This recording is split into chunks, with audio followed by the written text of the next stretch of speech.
Send forth, we humbly beseech you, upon your servants who bear office in this land, the spirit of charity and justice, that we may in all things walk before you with steadfast purpose and single heart, and faithfully serve you in several offices, through Jesus Christ our Lord.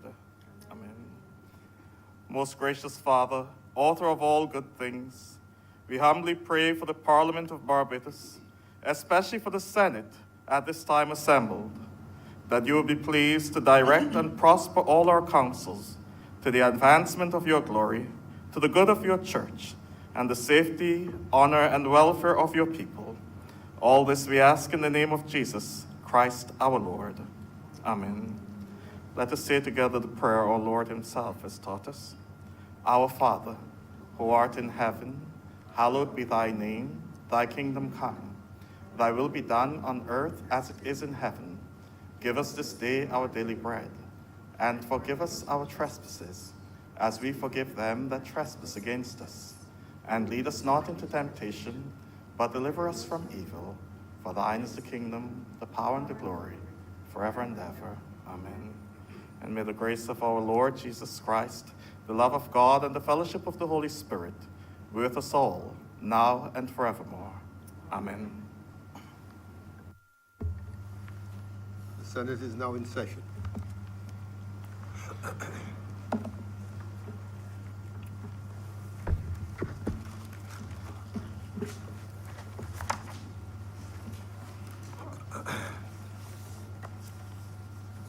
Messages from Her Excellency the Governor General. Announcements by Your Honor the President. Yes, I'm to advise that I've heard from Senators Lynette Holder and Rudolph Greenwich, and they're both absent. You heard? You don't hear sights. You don't hear sights, sir.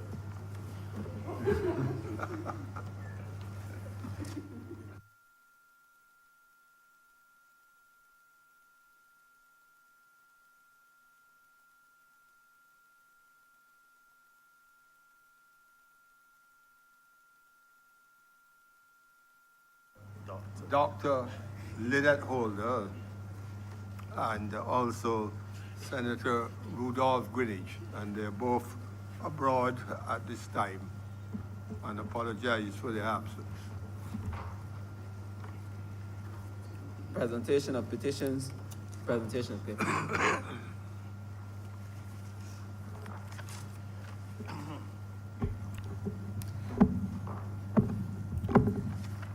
Mr. President, I'm commanded to lay the following documents. The Barbados National Oil Company Limited Annual Report and Audited Financial Statements for the year ended March 31st, 2016.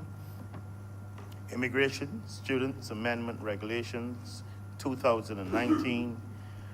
Duties, taxes, and other payments exemption, Bank of New York Mellon Corporation, Order 2019.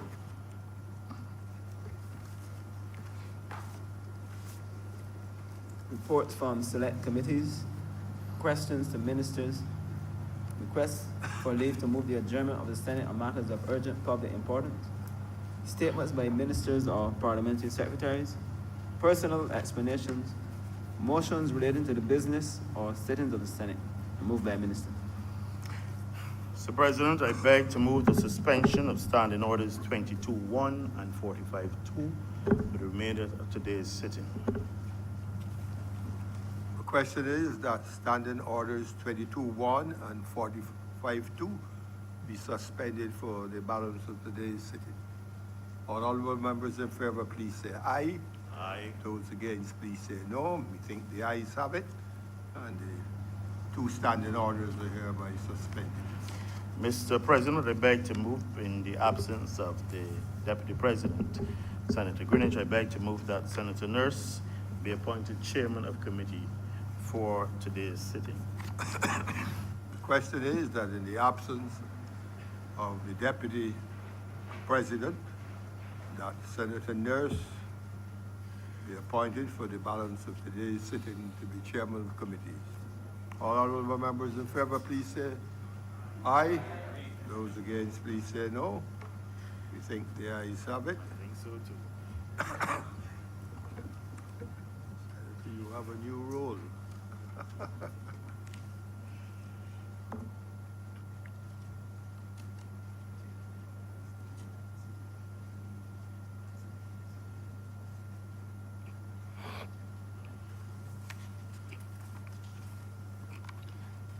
Mr. President, I beg to move that Senator Nurse presides as Deputy President in your house, and I beg to move that Senator Nurse for today's sitting would also be the Deputy President. There's an amendment to the earlier motion, and it is that Senator Nurse not only be chairman of committees, but that he be deputy president for the balance of today's sitting. All honorable members in favor, please say aye. Aye. Those against, please say no. I think the motion is carried by acclaim. Introduction of bills. Mr. President, I beg to give notice of the following bills. The Economic Partnership Agreement between the Caribbean Community, the Dominican Republic, and the United Kingdom of Great Britain and Northern Ireland, Bill 2019. The Foundation's Repeal Bill 2019. The Companies Economic Substance Bill 2019. The Companies Number 2 Bill 2019. The Corporate and Trust Service Providers Bill 2019. The Limited Partnership Amendment Bill 2019. And the Societies with Limited Liability Amendment Bill 2019.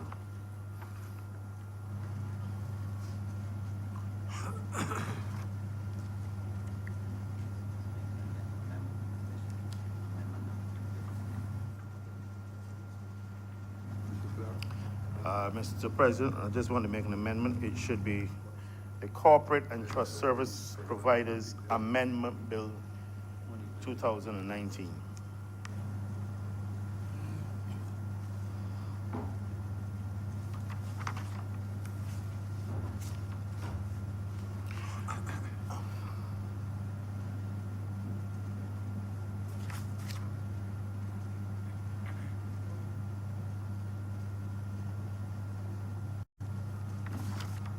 Mr. President, I beg to move the first reading of the following bills. The Economic Partnership Agreement between the Caribbean Community, the Dominican Republic, and the United Kingdom of Great Britain, Northern Ireland, Bill 2019. The Foundation's Repeal Bill 2019. The Companies Economic Substance Bill 2019. The Companies Number 2 Bill 2019. The Corporate and Trust Service Providers Amendment Bill 2019, the Limited Partnership Amendment Bill 2019, the Societies with Limited Liability Amendment Bill 2019, and the Sacramental Cannabis Bill 2019.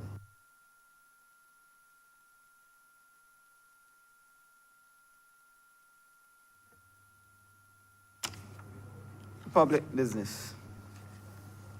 Order number 2, in the name of the Honorable Leader of the Senate, to resume the debate on the second reading of the Queen Elizabeth Hospital Amendment Bill 2019.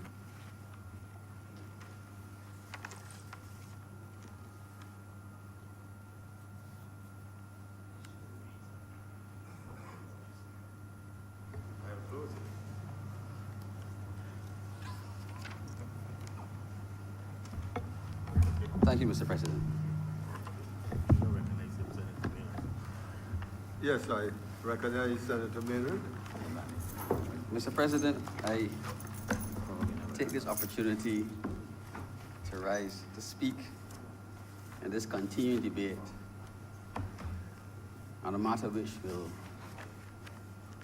change the way we do things. I first want to begin by saying that there's no wrong time to do the right thing. And likewise, there is no right time to do the wrong thing. Now, my colleague, Senator Walcott, when he introduced this bill, did not speak sufficiently about his courage. So I want to speak about his courage. When the Haynes Commission was held and it made recommendations, and the government of the day decided to implement the recommendations of the Haynes Commission, my colleague, Senator Walcott, presided over the transition of the QEH from a department of the Ministry of Health to a statutory corporation. It was not easy. There were many naysayers, but he prevailed. And he fought pitched battles with the trade unions over the matter. And he insisted that the structure of governance in the QEH should have been a board with an independent chairman and a CEO. And he transitioned the board at a time when there were only 9 board members. And the minister at the time only appointed 3, quite unlike the weighted board we have now, which is about to be made even more so. My colleague had a chairman who was almost invisible, but he got the job done.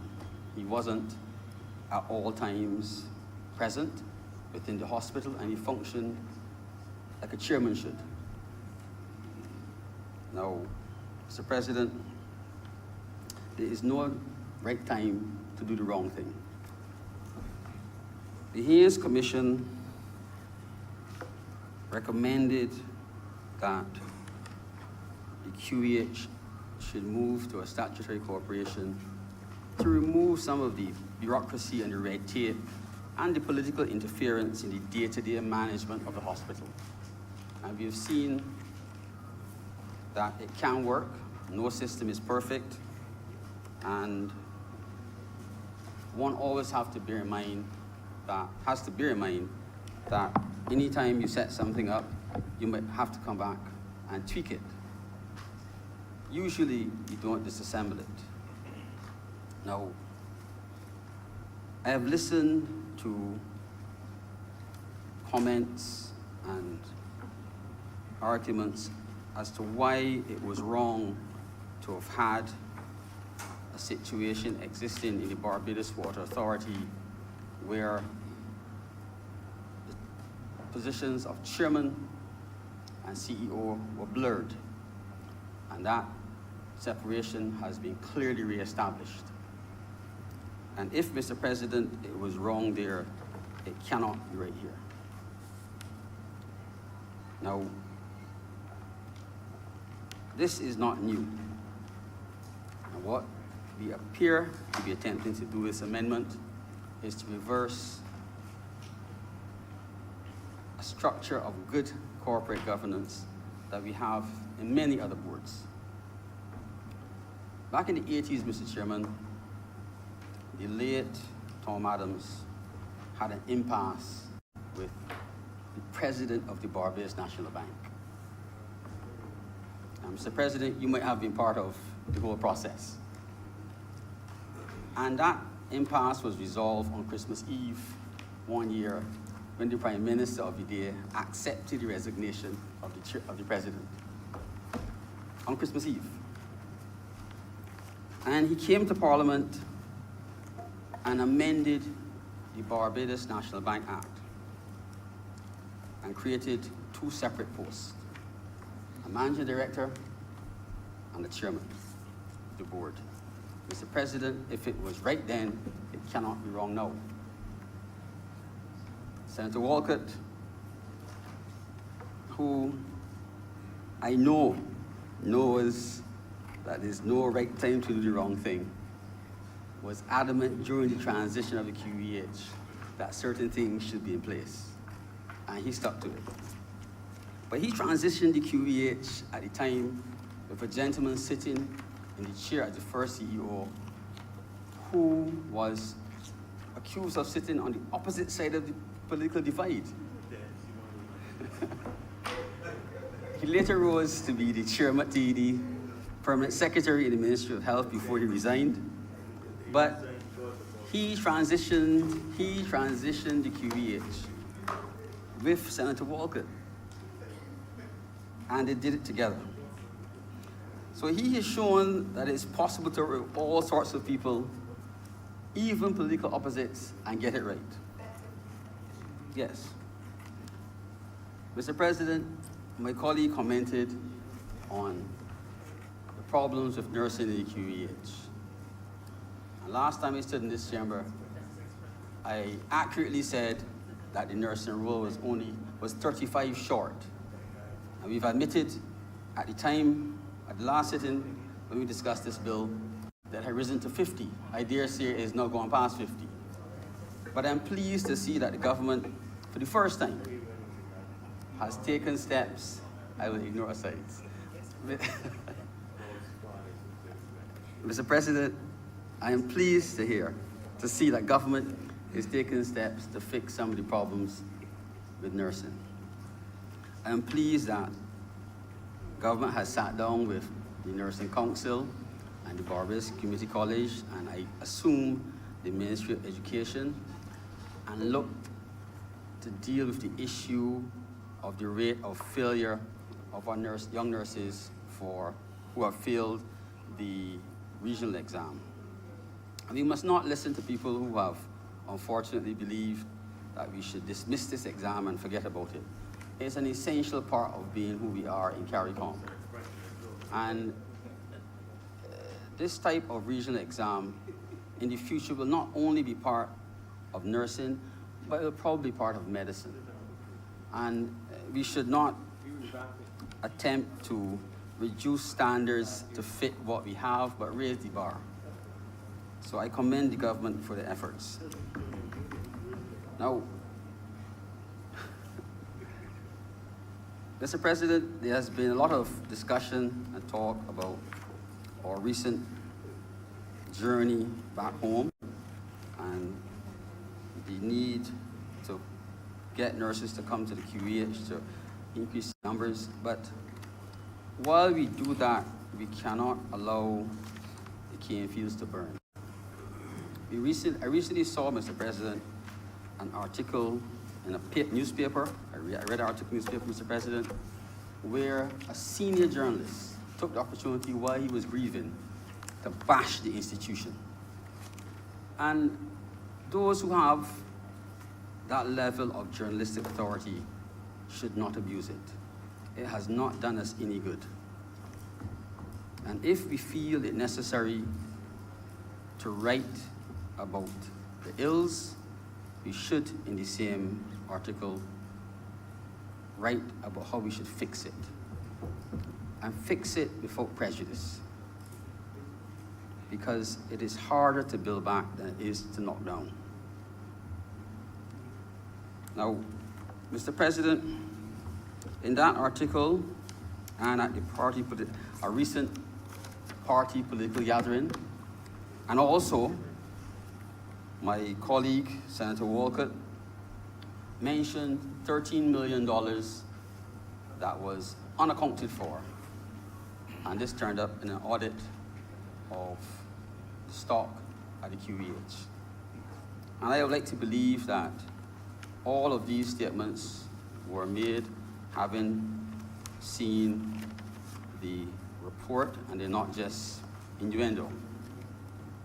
I myself tried to get a copy of the report, but I was denied by the board.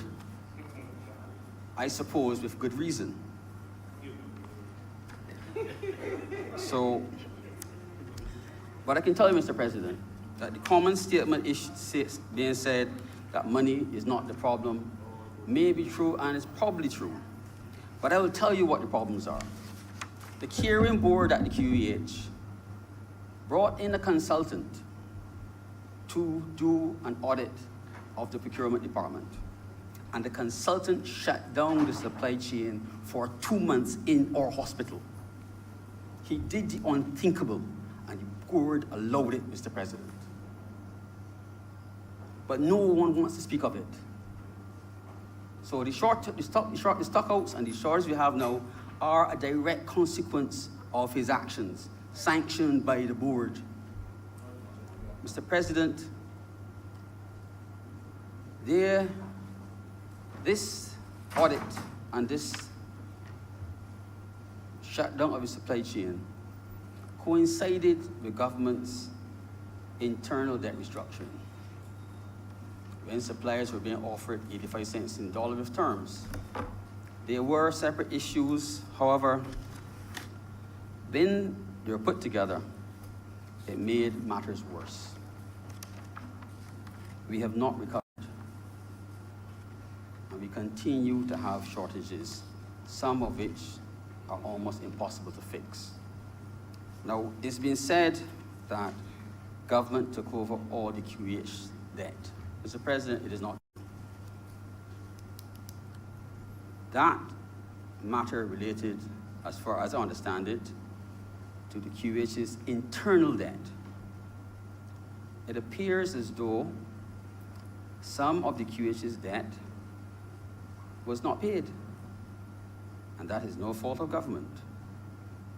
Consequently, radioactive materials used in our treatment of patients have not been available. It is not the government's fault. It rests squarely with the board. So my patients and others cannot be treated or investigated because for 6 months, we have not had the necessary therapeutic or diagnostic radioactive materials. Somebody has to be responsible. And whoever is responsible has to stand up and take responsibility for it. We cannot hide, continue to hide and say, money is not the problem. It is not the problem. So someone has to take responsibility for it and to fix it. Mr. President, there is no wrong time to do the right thing. Now, the QEH has not had audited financial statements since 2011. And yet, we have shown and accepted the comment that there is a $13 million deficit. Mr. President, there is lots and lots and lots of old dead stock that you cannot write off. And any hospital who at the end of its financial year has no dead stock doesn't have enough supplies. It means you never had enough and you were always short. I'm not suggesting that you cannot have dead stock because you wasted it and didn't use it. But what I'm saying is that if you have dead stock laying around and you're accounting for it, it will add to what will be your deficit. Mr. President, the Honourable Prime Minister fought and approved $10 million for upgrading of the infrastructure of the A&E at a time when this country is cash-strapped. $10 million. And all that has happened is some holes have been dug in the ground and plans have been drawn. Nothing else has happened. And our people continue to pile up in the A&E. I would like some answers, Mr. President. I would like to hear when we are going to start to fix the problem that we're committed to. Because it's our people who are suffering, our parents and grandparents and aunts and cousins and uncles and friends and enemies too. But we need to fix it. And if we have the money to fix it, we should get on with the business of fixing it. So those who are put in charge of fixing it need to get up and fix it. The overcrowding in the QEH, Mr. President, has lots of facets. And one of the biggest sources for the traffic, apart from the visitors, which we can't stop, are our patients, many of whom do not need to be in the QEH. And maybe government needs to look to see whether there is some opportunity somewhere nearby where we can decant some of the traffic from within the QEH to outside of the QEH. I am told there's a nice building sitting in Column Rock that's unoccupied. Mr. President, in the last budget, titled Stay the Course, there was a concept introduced called participatory democracy. I loved it. I called a friend in Scotland and said, look on YouTube on Barbados Parliament Live and see how we do things here. Last time I did that with him was when Brian Lara set his first record in cricket. I felt exceptionally proud as a Barbadian to see it. And Mr. President, I want to read a few lines from the budget in section 1, where it speaks to participatory democracy. And it says, we changed the structure of the estimates debate so that for the first time in Parliament's 380-year history, parliamentarians could quiz not only the ministers, but the high public officials implementing policy to understand firsthand and independently what the issues are. This is part of the process of reducing political interference by moving these independent officials back to the center of policy implementation and opening them to greater scrutiny. This is participatory democracy. Mr. President, that suggests that we are accountable now for what we do in a very open way. And we should not be hiding anywhere and anything and hiding things from people. Mr. President, I believe that change needs to come to our hospital, and it needs to come sooner rather than later. But there is no right time to do the wrong thing. And it's not so much what we do, but how we do it. Now, Mr. President, I am sure that my colleagues will comment on the amendments which we seek to make to the QH Act. But I can't help but ask, how does one person sit in the role as administrator 1 minute and then switch to the boardroom in the evening and do both jobs effectively? And what will be the oversight? And I'm not going to get into what will happen when there's a change of government, which there inevitably will be, whenever that happens. But there will be a change, and what problems this poses. Mr. President, there is no right time to do the wrong thing. Finally, Mr. President, I want to refer to something that I wish I did not have to do. I want to refer to the supreme law of this country, the Constitution. Section 35 of the Constitution, Mr. President, speaks to how Parliament is constituted. And Section 636 speaks to the composition of the Senate. And I want to say here and now that I stand in this chamber because I was appointed by the Governor General as an independent senator. And I will not be bullied by any chairman. Mr. Chairman, Mr. President, I'm obliged to you.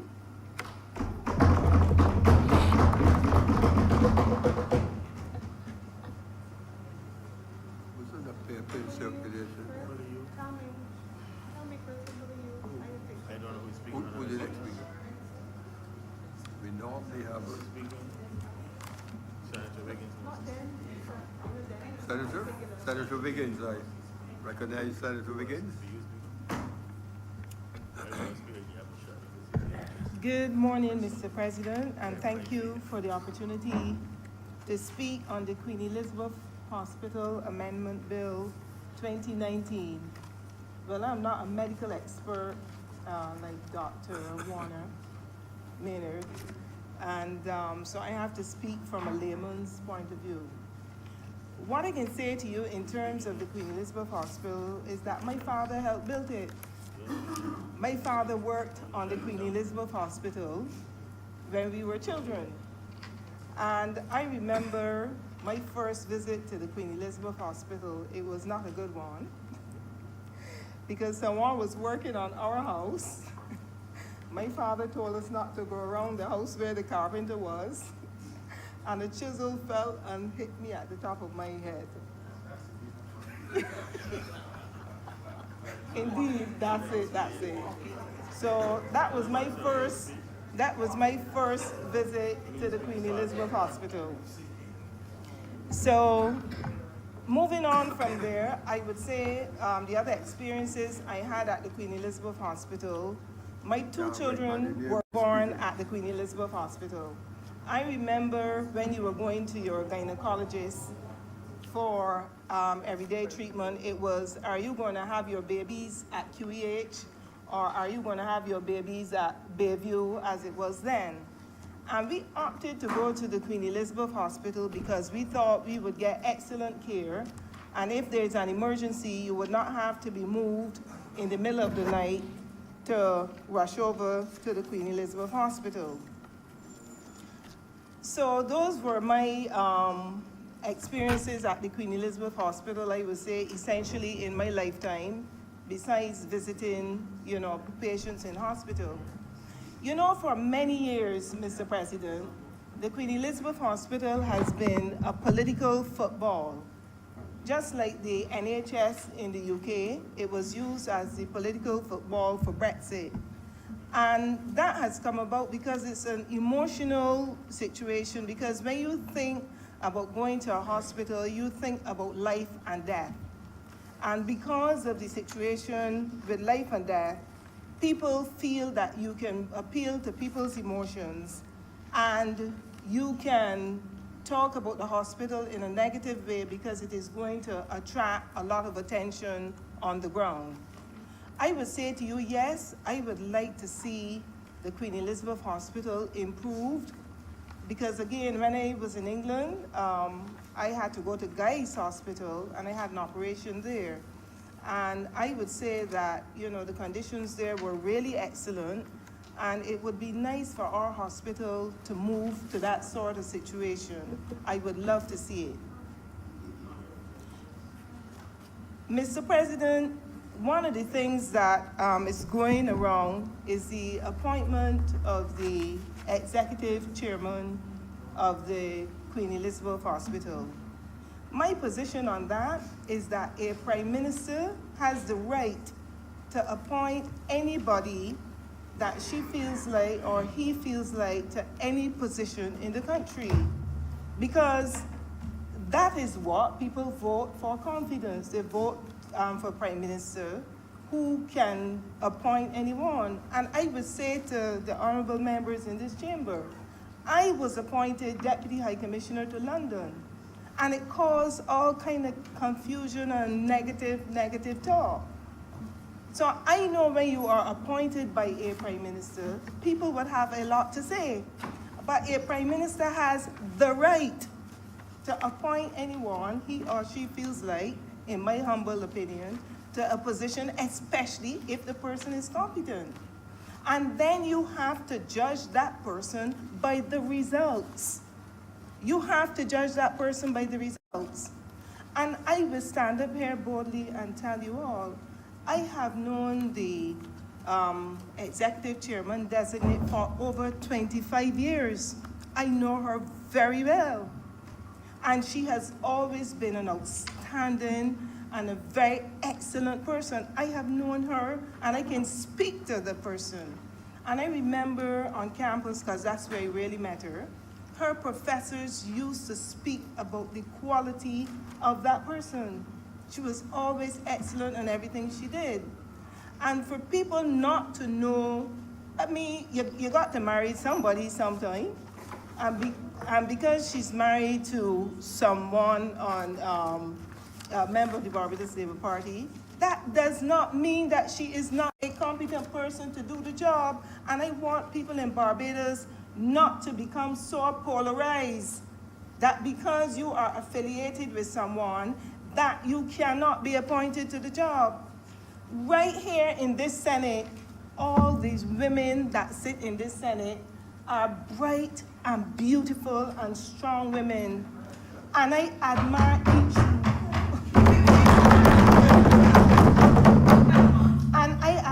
each woman that is in this Senate. And I can say to you, when I was in London serving, when I had trade issues to deal with, I would contact Lisa Cummins as she was then, and Lisa would provide information for me on trade.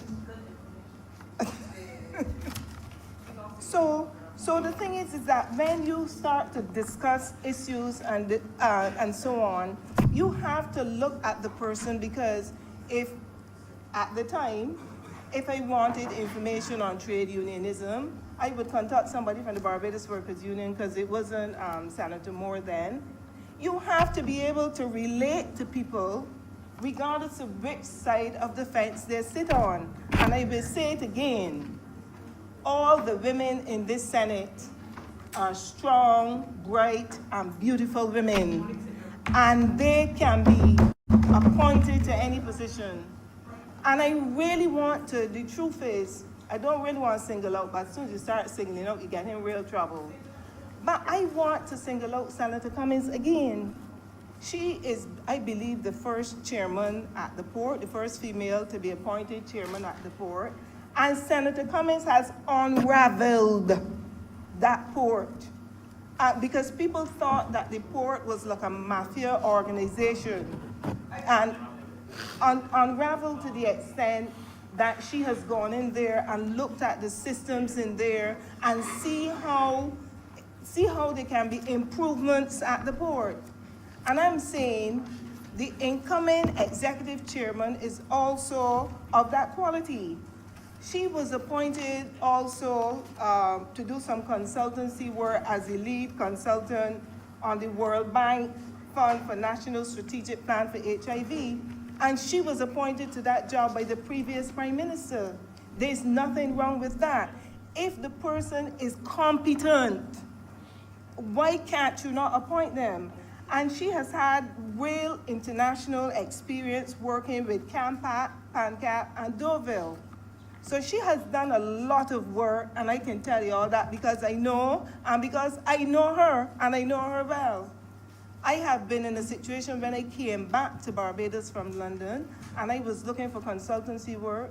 That same individual pointed me to areas where I can find consultancy work, to do consultancy work, because this is what she does.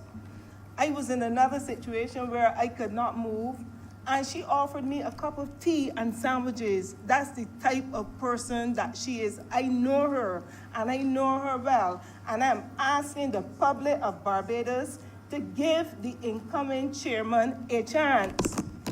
Judge her by the results. And I would say, in terms of the results of the Queen Elizabeth Hospital, these are not results that can be turned around in 1 year. This is an animal that needs to be grabbed and really, for change. And she has to do it brick by brick, block by block. I see recently she had just returned from Guyana as well. This is what I'm seeing in the press, to help recruit nurses, because we know there is a shortage of nurses at the Queen Elizabeth Hospital. And I believe, according to what I heard in the news, that these nurses will be probably starting sometime next year.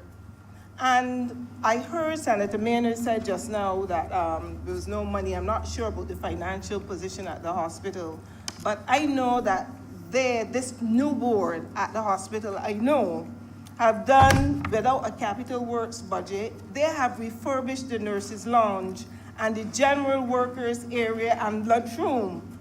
They have also beefed up the security, because nowadays you cannot take a chance in terms of people coming into the hospital, because people might come into the hospital to do people harm. So they have upgraded the CCTV scanners, and they're going to be installing other security issues so that people can feel safe when they go to the Queen Elizabeth Hospital. So contrary to popular belief, by the way, as far as I'm aware, she has not yet been appointed. So people are out there talking about her, but she is currently the chairman. And as chairman, when you sit on the board as chairman, you can institute measures, and that's what she has been doing, but she has not been appointed. And as I said, I want people to give her a chance so that she can do the job that she is doing without pay currently. It is just that she be continuing doing what she's doing, but as executive chairman, people in Barbados, again, have to stop being so polarized. It is a very dangerous journey that we can go down on. So I am very much afforded the opportunity to know that there are other areas that you can improve at the Queen Elizabeth Hospital currently, and you can speak to the whole issue of the ambulance service. Because as far as I'm aware, if you call for an ambulance after hours, so there are always areas for improvements, and these are areas where she and the board will have to look at, where you can call for an ambulance and be able to get an ambulance to have medical help any 24 hours on the clock, because when it is late, apparently you can't really get an ambulance. And one of the things also that we have to look at in terms of going forward for the Queen Elizabeth Hospital is care of the elderly. I know because of there's a shortage at the geriatric hospitals and so on, a lot of elderly people are left at the Queen Elizabeth Hospital, Mr. President, and it is not necessarily medical care in the sense that they're sick, but somewhere for them to stay. So I think that we're going to have to look at that area of the care for the elderly, and in terms of their ongoing medical care, to provide room and spaces and beds for the Queen Elizabeth Hospital. Also, we look at the whole question of philanthropy. Lots of people overseas want to donate items, sometimes money and so on, to the Queen Elizabeth Hospital. And because of the fact that it is not just you say, come, I'm gonna donate 10 beds or so on, there's a protocol involved in dealing with philanthropic organizations. And I think that we should more or less let the general public know, and let the persons, especially in the diaspora, because with Regathering 2020 that's coming forward, a lot of Barbadians abroad, Mr. President, would want to donate to the Queen Elizabeth Hospital. And I think that we should be able to tell them what is the process, what is the procedure in terms of being able to donate to the Queen Elizabeth Hospital, so that when they come here, they always think, you see, they don't want anything from us, but in fact, they want to, but there is a process that has to be followed. And I think that these are one of the first things that they have to do. I heard Senator Maynard spoke to the whole issue of the inventory management systems at the hospital. I think going forward as well, there has to be a modernization of inventory management. So in terms of these stock outs and stock counts and so on, because for a hospital, you can't afford to have drugs that are sitting in inventory for long periods of time, because I think they would expire. Drugs expire, Mr. President. So there are a number of areas, yes, for improvement at the Queen Elizabeth Hospital. And you know something? I feel that we as Barbadians can also offer suggestions, because some people, again, who live overseas, who work overseas for whatever reason, there are good things that we can take from other jurisdictions, Mr. President, which can be implemented at the Queen Elizabeth Hospital. So I would ask all Barbadians in the diaspora, especially those who are coming home for the 2020 revision, that they can offer suggestions to government, not just be out there criticizing every move. Every government in Barbados, whether it's B or D, has Barbados's best interests at heart. And the Queen Elizabeth Hospital is one of those institutions that should never be made into political football, because the patients become the collateral damage. And I think that we have to look at those situations. Yes, there are people like my colleague, Senator Maynard here, who would have information that I don't know about, because I don't know anything about the internal workings of the hospital. I speak as an outsider, things that I know generally.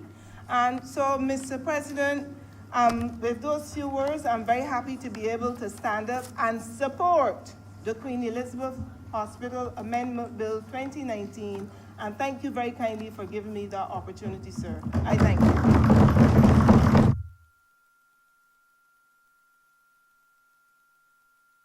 Mr. Adams.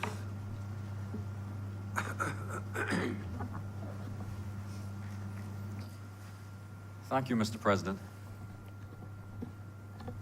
This debate has run over a few sessions, and we've heard some impassioned contributions. I think that is as it should be, because alongside access to high-quality education, certain guarantees of due process in our legal system, sits the pillar of access to high-quality, affordable health services. So I do understand that we all speak with a certain amount of passion.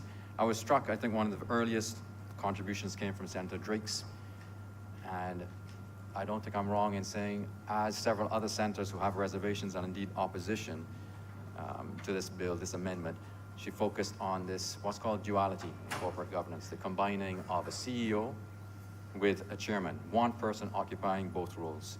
And she cited, I think it's the International Federation of Accountants report 2014, and certain principles of what constitute good governance, and these are things like transparency, accountability, responsibility, strong audit practice, and so on. Senator Moore didn't cite that report, but she also had reservations about combining these roles. And of course, we heard a few moments ago from Senator Maynard, who kind of gave us an insider's view, 35 years experience as a medical professional. So he understands how a hospital operates on the ground. But he also made this distinction that combining these two roles was an affront almost to the principles of what constitutes good corporate governance. And I think I've heard Senator Drake even say that it's an inherent conflict of interest. I know you will intervene if I get this wrong. And I believe I'm not misquoting you when you said this bill would facilitate abuses of power. Now, I'm not a medical professional, Senator Wiggins. I'm in the same camp as you. So I can't contradict the operational detail of what Senator Maynard sees on the ground. I know a little bit about corporate governance, and I want to focus on that in my contribution. This idea that you have to have two people, one in the chair and one in CEO, in order to guarantee good performance, or indeed to enhance the quality of corporate governance in any given organization. Mr. President, one of my very first jobs, full-time job, rather than a guy cutting sandwiches at the beach in a beach bar, was as a civil servant in the UK for their Ministry of Finance. Her Majesty's Treasury, they call it, but it's just the Ministry of Finance. And my time there overlapped with the publication of something called the Cadbury Report. Now, some of you may not know what the Cadbury Report is. It started out as a commission headed up by Lord Cadbury, who was asked to look into the occurrences of accountancy fraud in particular in two companies in the UK. One people have largely forgotten about, but the other turned into a media circus. It was a company called Polypec, and it was run by a guy called Azil Nadir. And now it started off with that as the tapestry in the background. But as the commission continued, other scandals broke. Perhaps the most notable one, and again, those who are my age or thereabouts will remember this, involved Robert Maxwell, who at the time owned the Daily Mirror, fell off his boat one day, drowned, and posthumously he was found to have been raiding his pension fund, his employees' pension fund, to the tune of £400 million. Azil Nadir, his fraud was £150 million. So Lord Cadbury, he started to take account of those things as well. Then came the Bank of Credit and Commerce International, which was far greater than a simple accountancy fraud. It actually involved international money laundering and the financing of terrorist activities. So that commission, which was founded initially just to look at accountancy fraud, really had to come up with a set of recommendations that would cover everything. And it is true. In order to prevent reoccurrences of what Robert Maxwell did or Azil Nadir did, and they were both chairmen and CEOs, there was this idea that you didn't want to place unfettered power into the hands of a single individual for fear that they would abuse that power. That was a Cadbury recommendation. Now, if we stop right there, and I should preface what comes next with the information that the Cadbury report is really the root of all the corporate codes that are subsequently followed. So, for example, the International Federation of Accountants, when they cite things like transparency, accountability, and so on, Cadbury's original founding principles, if you like, were that you had to be accountable, responsible, transparent, and fair. Fairness was a large thing. Everything that has followed since in Western Europe and North America, my knowledge doesn't stretch much beyond those ones, has been based on what came out of the Cadbury report. He had this recommendation of 2 people in 2 roles, but he also said if those roles were combined in a single person, that stakeholders, shareholders, and in this case senators, they deserved an explanation as to why that is. Now, this principle is called the comply or explain principle, and it's built in to sound corporate governance codes. Why did he do that? He did that because he recognized that if you take a single corporate governance structure and impose it in 2 different situations, you should expect 2 different results. One size doesn't fit all. One of my grandmothers, she had this expression, horses for courses. You don't send out a steeplechaser on the flat. This is the huge distinction he saw, that you had to adapt for circumstances. So on the one hand, you've got these principles of accountability, responsibility, fairness, and transparency, and then you've got how are you going to deliver those? And if you just say it's a one-size-fits-all situation, you're doing yourself a disservice. You have to take account of the context. And that's a critical part, I think, that those senators who have expressed reservations may be overlooking. Now, Cadbury's report was published in the mid-1990s, and since then there's been a large body of research that's investigated this very specific question of what is the impact, this duality, combining these 2 roles in one person. And there are people who review this body of research from time to time. I mean, I have one here. I haven't cherry-picked it. It's from the University of Stanford. 2 researchers called David Larker and Brian Tayan. And they reviewed all the literature that has looked specifically at this question. Some of it looked at the private sector, some of it the public sector. There are even examples in the health sector. And what they found, with over 20 years research in the bank, was that whether those 2 roles are separated or not, does not have a material impact in explaining either the quality of corporate good governance or the subsequent performance of the firm. How do you square that with what we've heard before us? Well, a large part of it is the context. You have to select the appropriate context for what's sitting in front of you. These 2 guys, these 2 researchers, they went further, and they actually carried out their own sample of the Fortune 1000 seller companies in the US. And these are very large and very small companies. They took a representative sample. They found over a 20-year period, starting with when it became fashionable in the wake of these accounting scandals and the rest, BCCI and the rest, when it became fashionable to separate the roles, that many companies did so. Today, I think the proportion is, I want to say 50-50. It just depends on the size of the company, but that is a fair approximation. But what they found in their sample was that of those companies that had separated the role, fully 1/3 of them recombined those roles. Now you have to ask yourself why that is. Circumstances change. You know, if I pick up on one of Senator Maynard's aphorisms there, it's never the wrong time to do the right thing. Circumstances change, you have to adapt. Now, that research was published in 2016. The trend has continued. There was a company, I'm pretty sure everybody will know it, Caterpillar, gigantic company, earth-moving equipment, construction. The back end of 2018, their board agreed to recombine those roles. They were one of those companies that had separated them. So they authorized their CEO to write to the shareholders, and he said this, he was explaining, comply and explain, why they were recombining the roles. And he said, recombining those roles would provide unified leadership and direction for the company, unified leadership and direction, and provide a single, clear focus for the chain of command to execute the company's strategy and business plans. It's a concrete example of a change of circumstances demanding a change in structure. What I'm getting at, Mr. President, is starting with Cadbury, he recognized through intuition, without the data, that circumstances might dictate the structure that you use in any given organization. Now we have a banker of research that we can look at, and it kind of confirms his intuition. You have to adapt to what is in front of you. It should be clear that no single structure guarantees the quality of your corporate good governance or the performance of your organization. There are other factors that matter there, and I'm going to speak to them near the end of my contribution. One of them is context. I know how hard it is to persuade people out of their views, and I'm sure this is one such case. Indeed, we were talking about that this morning before the Senate started. People get entrenched, and even data sometimes will not persuade them. You know, there was a time we thought the earth was flat.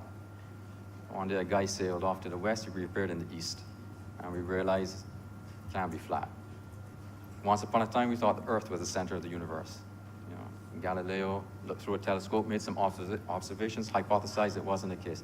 Let's forget for a second that his inquisitors imprisoned him for the rest of his life for holding those views, but he was right. And closer to home, there are people who deny climate change, despite the science that's sitting right there. There's a cost to denying research, denying science, denying evidence. Sometimes it's a cost of inertia, not making a decision, and sometimes it's a cost of taking the wrong decision based on simply not accounting for everything that's out there. I'm fearful that we're going to get hung up on that when the evidence says, you know what, this is a perfectly legitimate move and redesign, and it's appropriate to our circumstances. Unified leadership and direction, a single clear focus. Those are the things that we need to really take account of. A couple of times we've talked about checks and balances and oversight. I think there are a couple of important points here, and I'm going to feed into some of the operational comments that Senator Maynard made. But the first one, just this amendment. Now, there is oversight on the executive chair, and this is the minister. Now, I know that sounds unacceptable to some people, and I know there's been a change from the Ministry of Health to a statutory body. But I would point this out. Anybody, and I suspect that's most people here, but anybody who has experience of sitting on a board or being the CEO or being a board member, probably, if on reflection, will realize that the real hard role to fill there is not the CEO's role. You can find these candidates, you can qualify them. The tough role is to get a good chairman. It's hard to find a good chairman who doesn't want to compete with the CEO, who is as expert in the field as the CEO, who recognizes that his function is to complement, is a team worker with the CEO. That role is the hardest one to fill on a board. And that is why alignment of interests sometimes becomes a casualty. The very idea that accountability is one of the guiding principles of good corporate governance gets endangered when you have a chairman in conflict with the CEO. And it can happen for a variety of reasons. And I'd suggest that in the majority of cases, the chairman is the one that's hard to get a good person in to provide adequate oversight. Now I look at this setup with the minister and the executive chair. I've listened to Senator Maynard's description and some of the anecdotal stories about the state of the hospital. Now the executive chair and the minister, they have huge reputational risk riding on the delivery of good performance. They have an aligned interest there that a chairman doesn't necessarily always have. But a minister and the executive chair in this case, if they don't get it right, there's going to be fallout. They can't hide from that. It is transparent. So that would be my first comment simply on the bill. Now, the most interesting remarks in my mind that Senator Maynard made concerned the board and failures he identified in the current board. We haven't spoken much about the underlying act here, the Queen Elizabeth Hospital Act. But that has a whole section that lays out the duties and obligations of board members. I don't propose to read them all out, but there's one that struck me, and it's section 6.1d. And it says this: one of the board's functions is to manage the operation of the hospital and control the activities within the hospital to ensure continuous improvement in the quality of the care of patients. Manage the operation, ensure continuous improvement. These are very heavy operational demands placed on the directors and the board members. Now, the Act allows that responsibility to be delegated to the executive chair under the proposed amendment of this bill. But it doesn't discharge board members from a responsibility to ensure these things are done. Manage the operation of the hospital, control the activities, ensure continuous improvement. And they can revoke this delegation to the executive chair at any time. But they carry a big responsibility. I think sometimes what we see in legislation, for sure, I'm almost, I never bet 100%, but I bet close to it, is we have a gap between what is written in the act and what we see on the ground, the execution. There's a difference between how potentially board members conduct themselves and how they are supposed to conduct themselves. I don't believe this bill or the underlying act have any particular fault. I think the fault lies elsewhere. I want to come on to that in a moment, but inciting the oversight of the minister on the chair and the responsibility of the board members, I really want to return to this idea that this bill is facilitating abuses of power. It cannot be so. These oversights are in place. There is no way you're putting unfettered power into the hands of a single person under what is proposed. The underlying bill hasn't been changed for a start. And the amended bill itself is really designed to ensure this unified leadership and direction and clear single focus. Now, I'd be negligent if I didn't give my ideas about what the real problem is here. I don't find fault with the bill. I think any given structure stands or falls on details. This structure, I think, is appropriate. And I think perhaps the faults of the past and the current state lie, the responsibility of those lies in the details. And there are three in particular that would concern me. One is the definition of roles and responsibilities, especially at the leadership structure. Does the minister understand the limits of his roles? Does the executive chair appreciate how far that power runs? Do the board members understand how they interact? If those roles and responsibilities aren't clearly defined in the minds of the participants, there will be a problem. Secondly, I touched on it before, but this alignment of interests. That has to be up and down the organization. If you don't have that, you have an organization working against itself. And I think some of the stories and evidence presented by Senator Maynard perhaps speak to that. But those details are things that it is the responsibility of the management team now to set right. This bill is not a proxy on what we believe to be the quality or non-quality of the person sitting in there, and it's certainly not a proxy on the current state of affairs. This bill is separate. This is about what is the appropriate structure to fix things. The third, the final detail that's important, and I'm not sure this is done anywhere, but it's essential. And indeed, it's one of the things that Lord Cadbury at the time wanted to put in the report, but he could not get it. He didn't have buy-in from the UK government.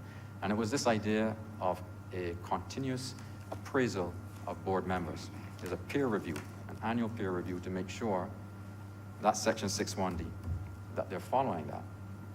That's absolutely key. You can have the structure. It doesn't explain performance or the quality of governance. That lies in the details and the context. This bill and the underlying act place a lot of responsibility on the board. I think it's the right structure, but we have to close this gap between theory and practice. I support this bill, and I urge colleagues who do have those reservations not to hang their argument on the separation of those two powers. I mentioned Galileo and the Inquisition. He invited his inquisitors to look through the telescope to see for themselves. This is a Google search away. Look through the telescope. I support the bill. I'm obliged to, sir.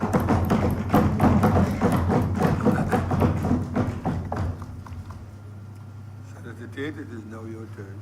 Thank you, Mr. President. Mr. President, this afternoon, my contribution is going to be what I believe now that I've been in here for as long as I've been in here, as usual. My issue is with the way the bill has been drafted. It is unfortunate, I find, that the way that the bill was introduced in the other place has caused persons to focus on the individual rather than the bill and what is proposed within the bill. Frankly, I don't think it was fair to her at all. But that is what happened. So we now have people come into the Senate and saying we should support the bill because she's qualified and she's the right person for the job. That's not the point. That's not what the bill is about. Actually, when I look through the bill, the bill is silent on the qualifications of the individual who is to be chosen as the executive chairman. So that's the first thing that is wrong with this whole process. There was a lot of announcement and she's this and she's that. That's not the point. And that is not fair to her, I find, and that's wrong. Because when it's not her and it's somebody else, how do you ascertain the qualifications? The bill is silent.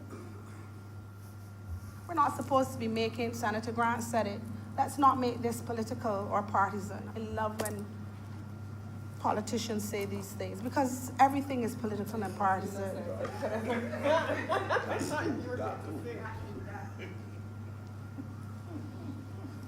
I know the designate, that's what we're calling her now, poor soul. She would be a colleague because she is of the legal profession. I have never worked, from my memory, with the designate. I have no issue with the designate.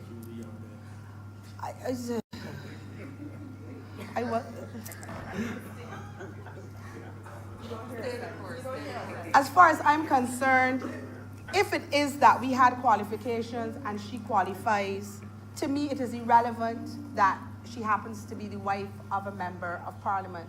Because if it was me and I was qualified, I would want the position if I was interested in the job. The focus has been wrong. Yes. And therefore, examining the bill has fallen along the wayside. The bill has flaws. So whatever the intention is, and however qualified the designate is, if you don't fix the bill, you're going to have confusion and problems. That's the way I see it. So as usual, I'm going to highlight the flaws, Mr. President.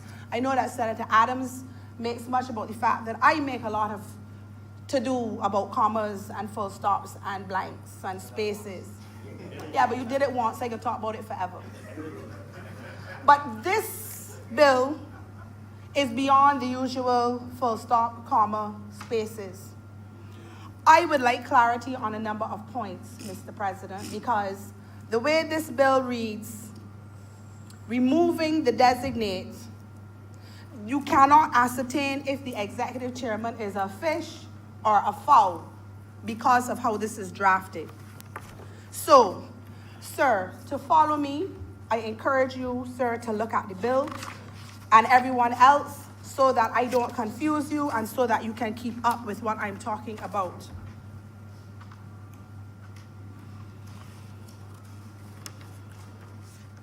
Now, in clause 9A, clause 4, which would be the proposed 9A, which is on page 5. I can do pages in the Senate.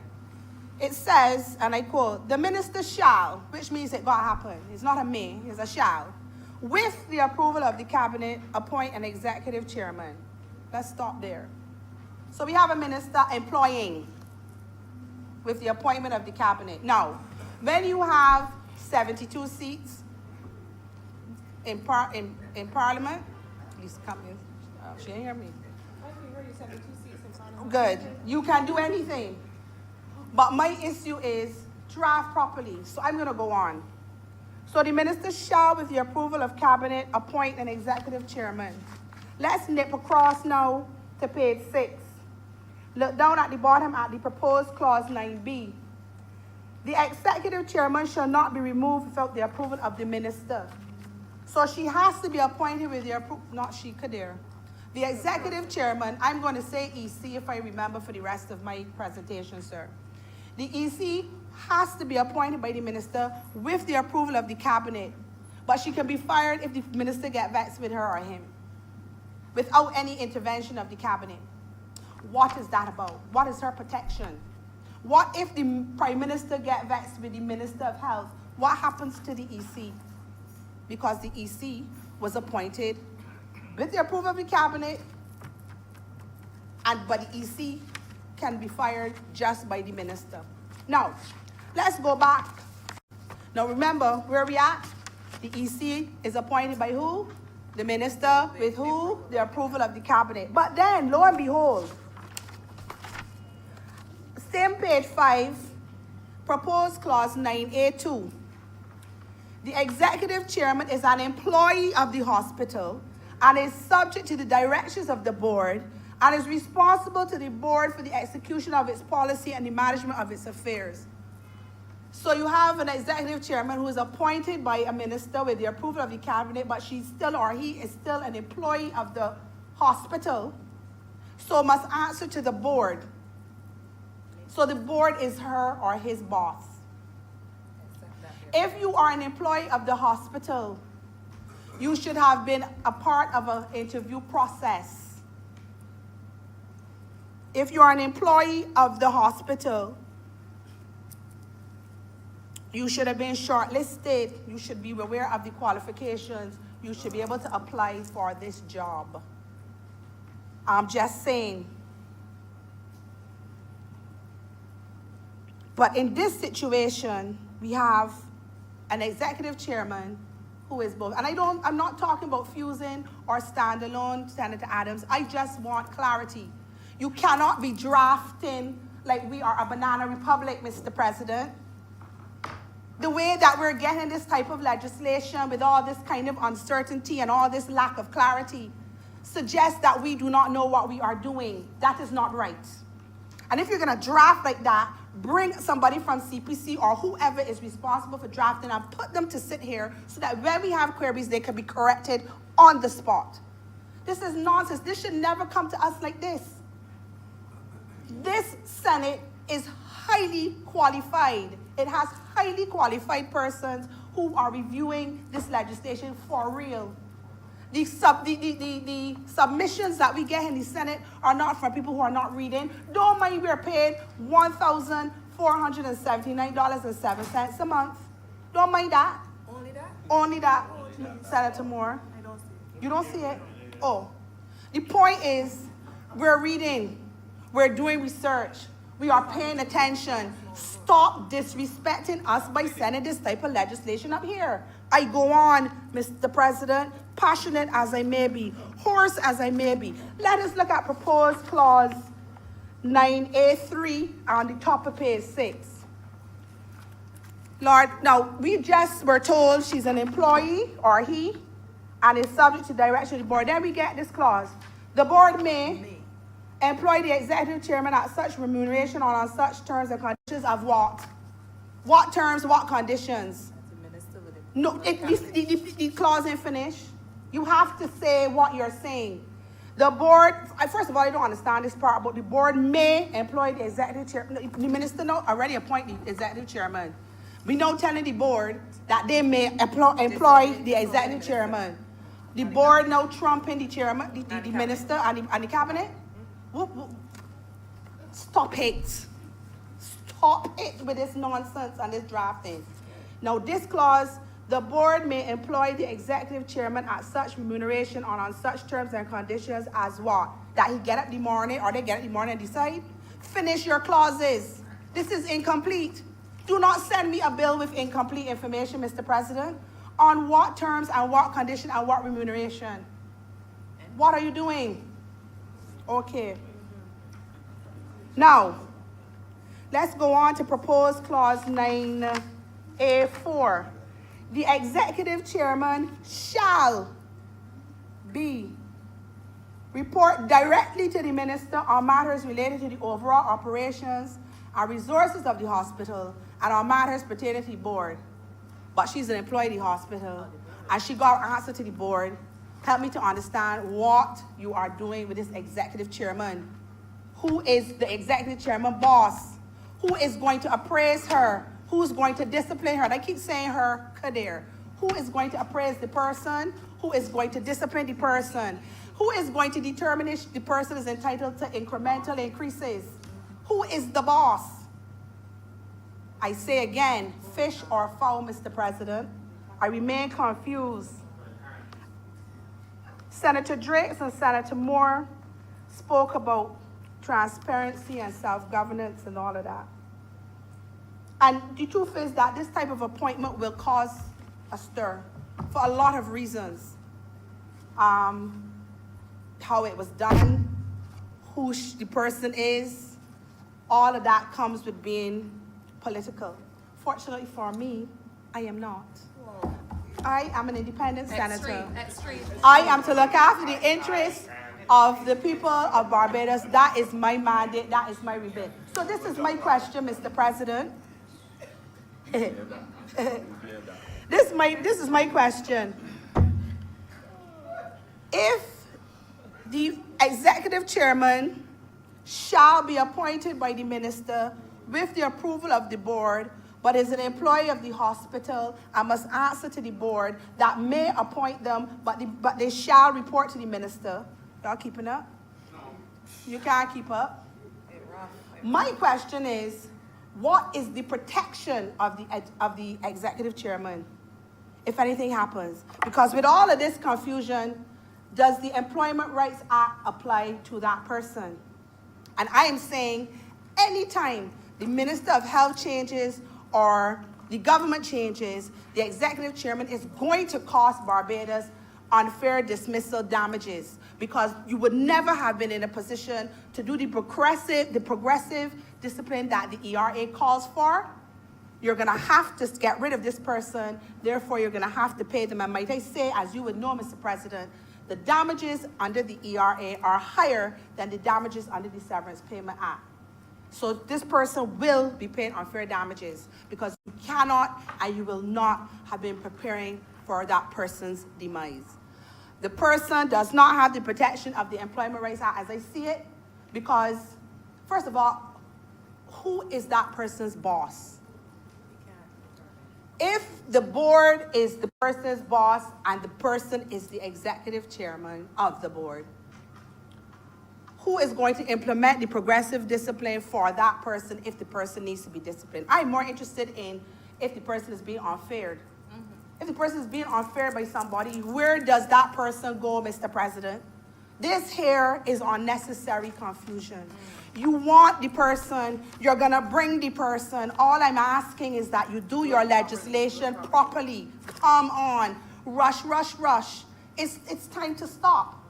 It's overdone and over, it's too much. And then you're bringing it to me. I cannot come into this place and approve badly drafted legislation that is incomplete, all kind of. Page 7, Mr. President. Proposed clause 5.1, subclause 1. Here we go again. The board shall consist of 30 members who shall be appointed by the minister by instrument in writing. Oh my good Lord. Then you go to 3. The minister may appoint the executive chairman as a member of the board. Then you turn the page and you see that the minister at 5 shall appoint the executive chairman as chairman of the board. For true? For true? For true?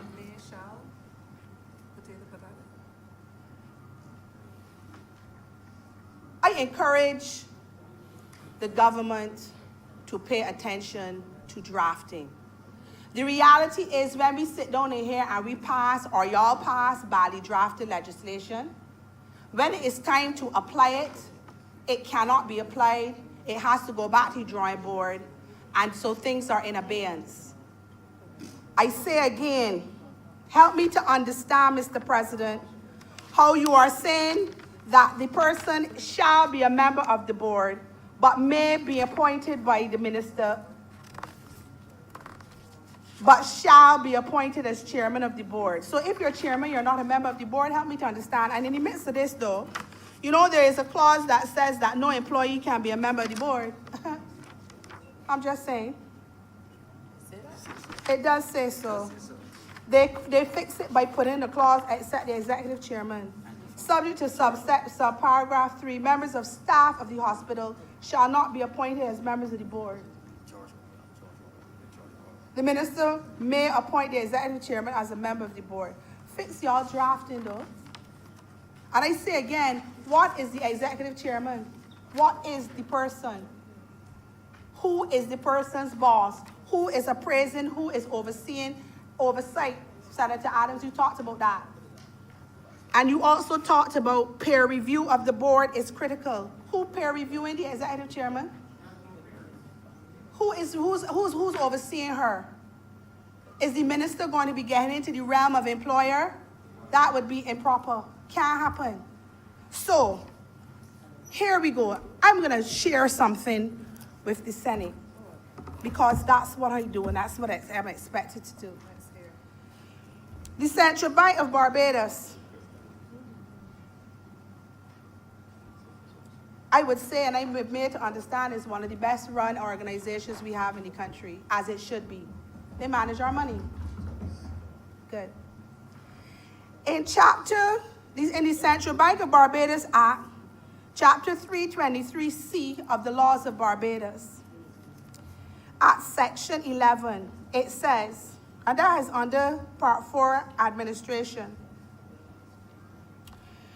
The governor shall be a person of recognized experience in financial matters and shall be appointed by the minister by instrument in writing for a period not exceeding 5 years and should be eligible for reappointment.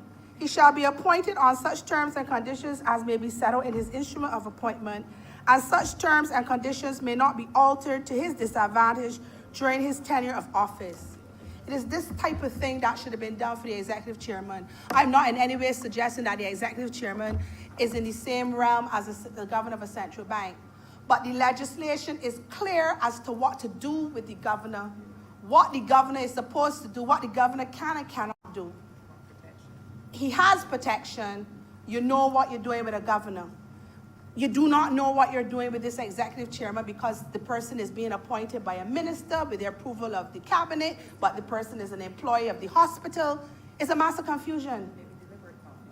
No, that is true. It may be deliberate, but at the end of the day, it's in the public domain. And as was said in the budget, that is referred to as stay the course. In the first section, it says, true transparency is not just about publishing data, but making sure people understand it. I do not understand the executive chairman. And I am Dumpsy. Dumpsy is a word, right? Yes, please. You say every day. I am Dumpsy. It's understood. Mr. President, I can say that. Mr. Clark, I can say Dumpsy. I say it already, though, on the record. It goes on to say here in this document, it is also the art of communication, not just the use of big words, that was a nice little dig there, and high-sounding phrases. I am simply seeking clarity with regard to the drafting of this important piece of legislation. And all the focus on the designate has taken away from the importance of the bill. Do we need an executive chairman? Do we need a chief operating officer? Do we need a director of clinical and diagnostic services for the effective and efficient running of the Queen Elizabeth Hospital? What we need is legislation that makes sense. What we need is people who will stay the course. What we need is clarity. What we need is to stop the bad drafting of legislation if it has to come into this Senate where Monique Cité sits. It is an insult, I find, that we continue to get badly drafted legislation. It's an insult, Mr. President. And what makes it of greater concern to me is that the other place has more lawyers in it than up here. So what is going on? I did not come in here and make up the shalls and the mays. They're here in the legislation. Tell me what is the executive chairman's qualification? What are the qualifications required? Tell me what the person, who's the employer. Tell me who the person is supposed to respond to. What is the executive chairman, if we are to accept what Senator Adams said, which is that we need this and we need to do this at the hospital. Tell me who running things at the hospital at the end of the day. It is simply a question of drafting properly. That's what it is. So draft properly. Because we, in the profession, or anyone who has to apply this legislation, cannot be guessing. And it is irrelevant if the person is eminently qualified for the position, because we are not here with legislation related to somebody's qualifications. We are here to deal with the posts of executive chairman, chief operating officer, and director of clinical and diagnostic services. do it the right way the first time, because this government does not get back to legislation that needs fixing. I had a leak, Mr. President. My bill is coming at $642. The leak was under the house. The people had to use the Hilti and go through the walkway. I still don't have anybody to go and say please for relief because I don't qualify under the legislation. We talked about that since July last year, or if not the year in front. How long we here? Last year. But I don't know, Mr. President, there's no provision for it. We were supposed to come back and do an amendment. So I done with this thing, but we can amend because it is so badly drafted. When it is time to vote, I have to say no. It doesn't matter if I believe in principle or agree in principle that we need an executive chairman. Because of how this is drafted, I have to say no. Now, it is hoped that the government senators, because they only need a simple majority for this legislation, will stop saying yes to badly drafted legislation. Send it back, fix it, bring it back, let me say yes. Stop saying yes because y'all are supposed to say yes. You're helping bad legislation to come into existence. And then we still have to come back and fix it because at some point, there's going to be an issue with the executive chairman. The person has no protection. The person is neither fish or fowl. Fix the legislation, stop rushing the legislation, and stop insulting the senators that have to come and deal with this type of badly drafted legislation, or bring the people from CPC or whoever is doing the drafting to come and sit with us so that we can also understand what is to happen with this legislation, Mr. President. I've been saying this since I started as a senator. And Mr. President, I'm going to continue to say it. I am not here to rubber stamp foolishness. I am not here to agree to nonsense. And I am insisting and demanding that they do better in terms of the bills that are coming to this honorable chamber. It is ridiculous, it is insulting, it is offensive, and it makes us look, like I said before, like a banana republic. And as you say, sir, it's embarrassing. And if it is that drafting properly is a problem, go and announce the person, we are putting an executive chairman and it shall be so-and-so. Because you have the numbers, nobody can stop you. Plain and simple. Nobody can stop you. You haven't done interviews. You're not going to do interviews. So the transparency issue has been poo-pooed. If you're not going to draft properly, announce who you're going to put in the position and go along. But don't send badly drafted bills in this house for Monique Tate to deal with. I'm going to get it, I'm going to pull them apart, and I'm going to tell you you're wrong. Send it back and fix it. I am obliged to you, Mr. President.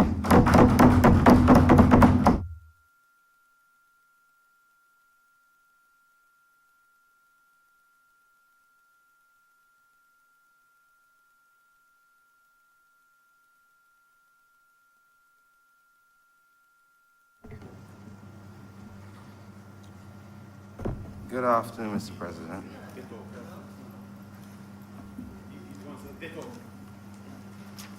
No. You know what you're doing. Mr. President, I raised this afternoon to support this bill as it relates to the amendment of the Queen Elizabeth Hospital. Now, this bill, at least on paper, is quite straightforward.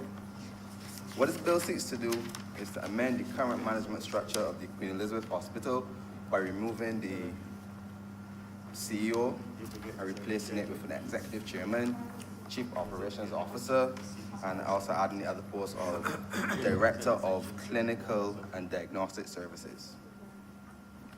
Now, that's all this bill essentially seeks to do. Amend the current leadership and management structure of the QEH. But at our last sitting, and as well as today's sitting, we would have heard some senators use their opportunity to express their feelings as it relates to their displeasure for the straightforward amendment. I heard phrases like lack of transparency and lack of accountability being thrown out into the atmosphere. Now, while those phrases might reflect their personal views, and it is their right to do such, I have a duty to ensure that that information is put into context. Because my fear is the public might well be unintentionally misled to believe that those phrases are statements of fact, when in fact, that is just simple expression of feeling, opinion. That is how some persons may feel, but don't for 1 second let us take this as a factual statement. Now,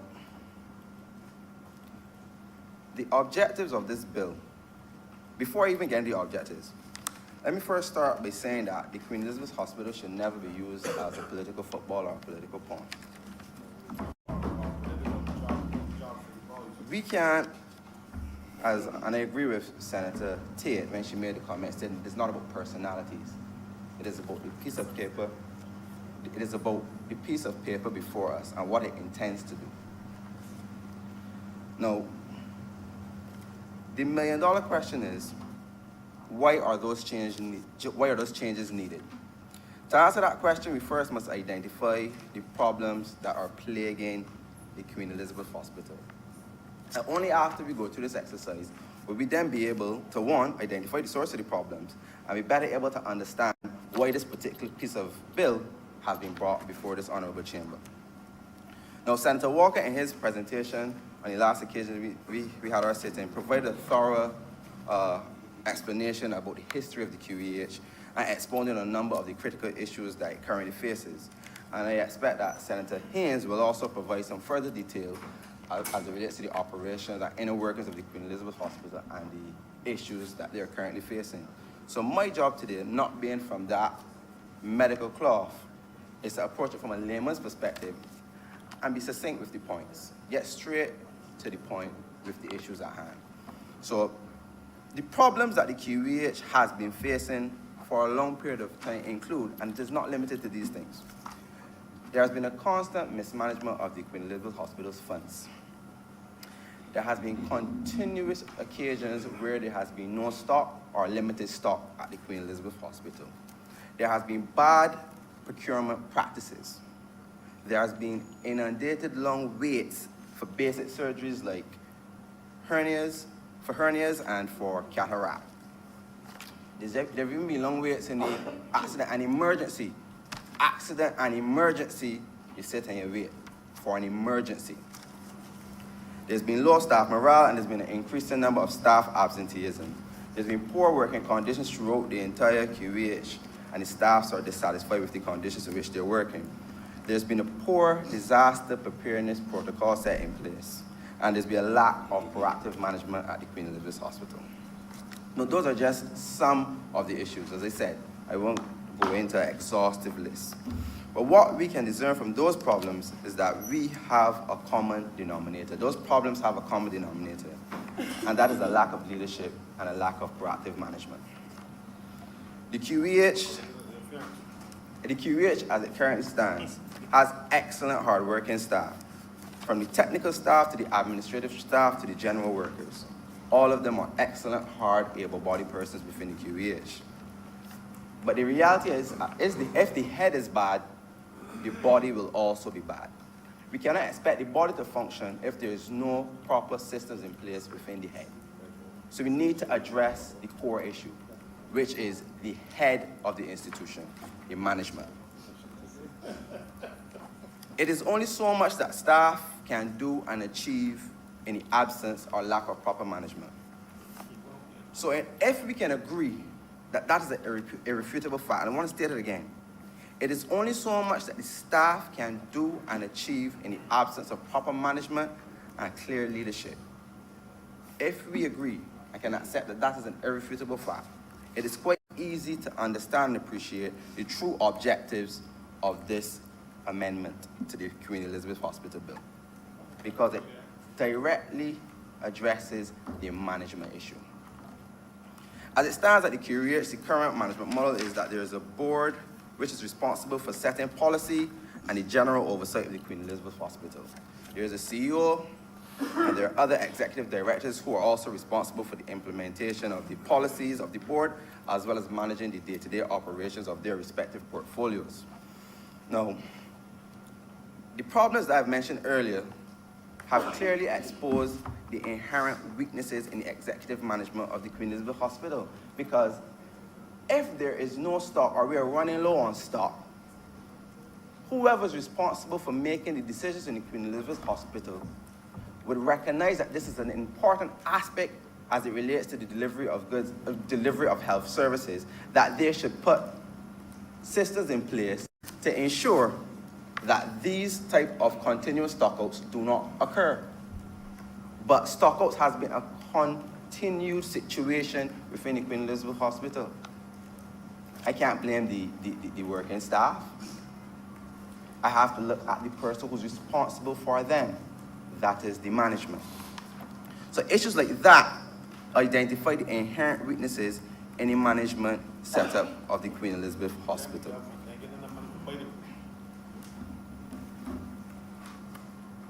Now, they don't like to hear the term the lost decade, but at least the opposition senators don't like to hear the lost decade. But a fact is a fact. Over the last 10 years, the last administration and its board were unable to wrestle the systemic issues that were plaguing the QEH. This government now,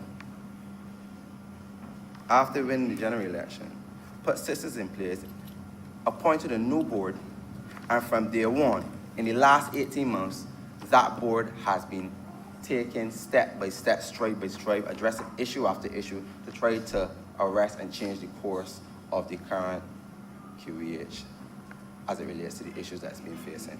Now, the post of Chief Operations Officer, this government examined the situation and recognized that that was a needed post, the Chief Operations Officer. And why is that?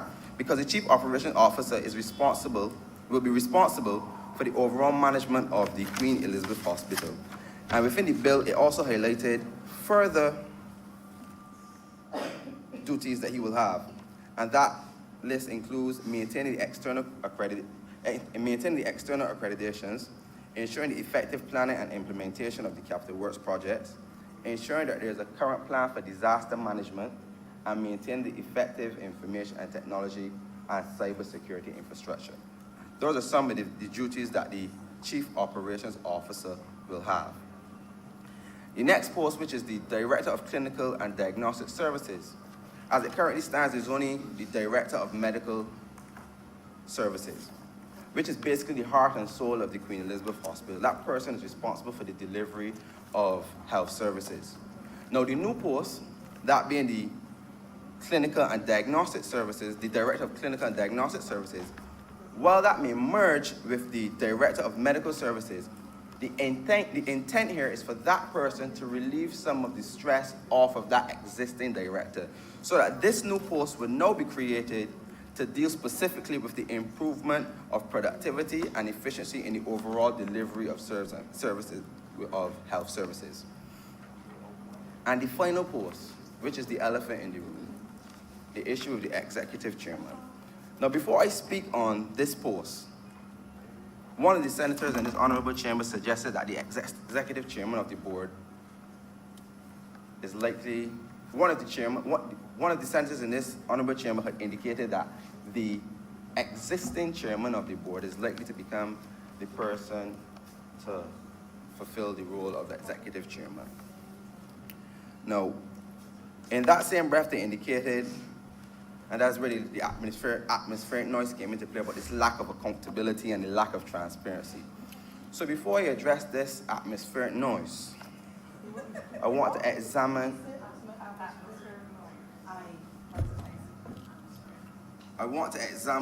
her stewardship. I want to examine the stewardship of the board over the last 18 months that she would have been sitting as the chairman. In the last 18 months, the board of the QEH would have activated the hospital's internal audit. What this means is that they would have engaged a number of auditors to do forensic examinations as it relates to the financial management of the QEH, so that they can see where the mismanagement has occurred and therefore be able to hold persons accountable for the financial issues of the QEH.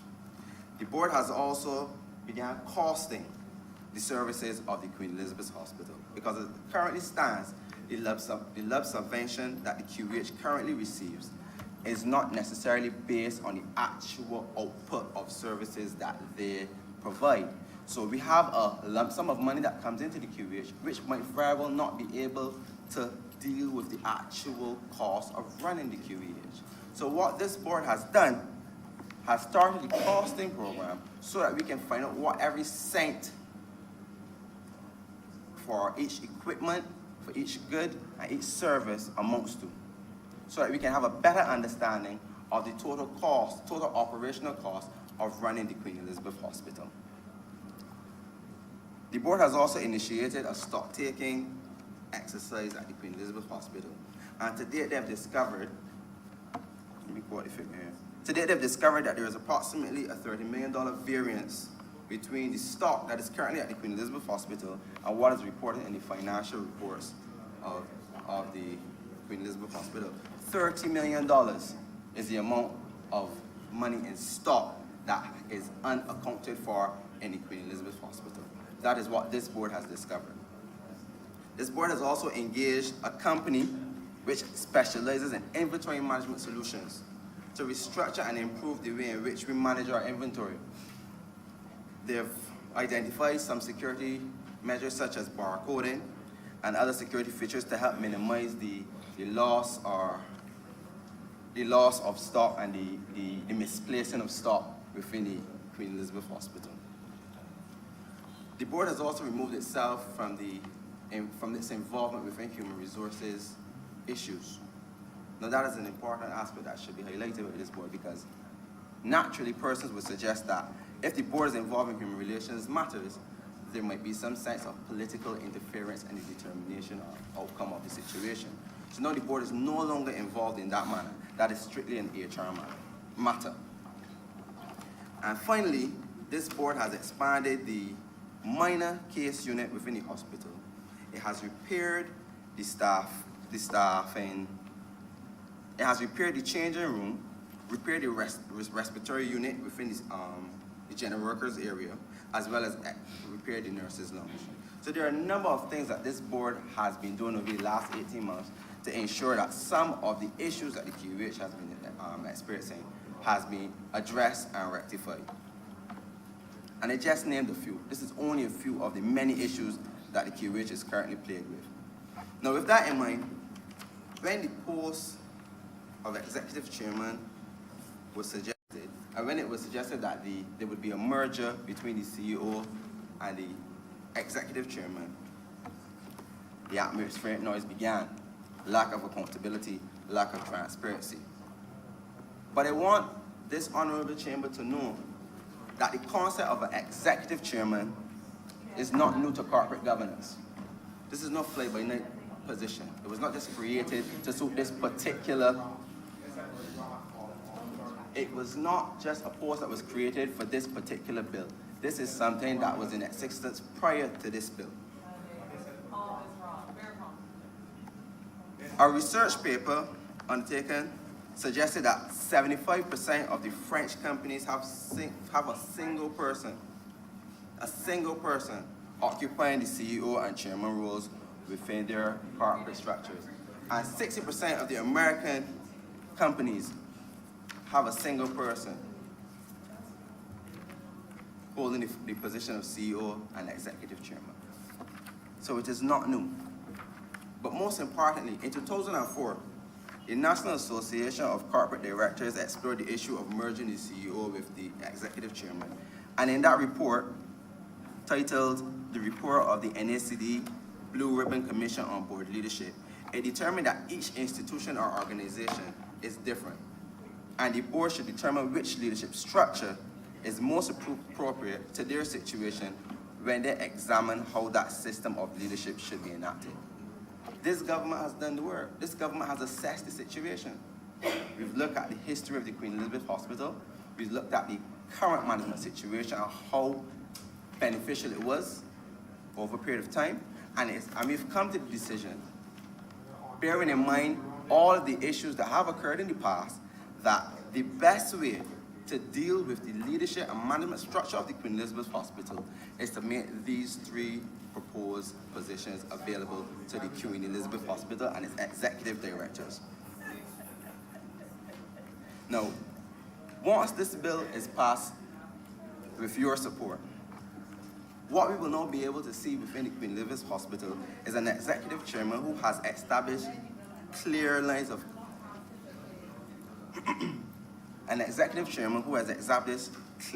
command throughout the entire hospital. It creates a bridge between the board and the executive management structure of the Queen Elizabeth Hospital so as to create an environment for swift decision making, so that instances of the past where a CEO might be absent for work for 5 or 6 months, things can be done within the Queen Elizabeth Hospital because we have an executive chairman who is always present and prepared to function between the board and the Queen Elizabeth Hospital. It creates fluidity within the Queen Elizabeth Hospital. It removes layers of bureaucracy within the Queen Elizabeth Hospital. That is what an executive chairman can do for this institution. So in layman terms, taking out all that fancy jargon, the executive chairman will act as an extended arm of the board who can now maneuver throughout the whole entire body of the Queen Elizabeth Hospital and implement the initiatives and policies of the board more efficiently and proactively. So when stock is running low, you don't have to wait till a board meeting. The executive chairman, who already would have had that directive from the board, would now be in a position to make a decision because it has already been sanctioned by the board. He doesn't have to wait, as it was the situation in the previous management structure of the Queen Elizabeth Hospital.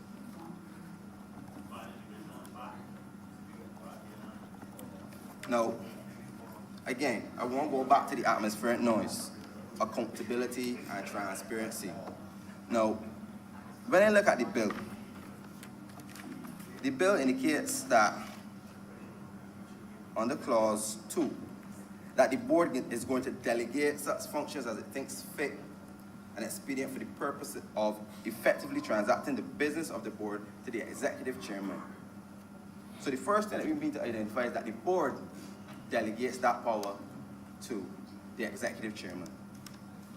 Now, the executive chairman does not operate in isolation.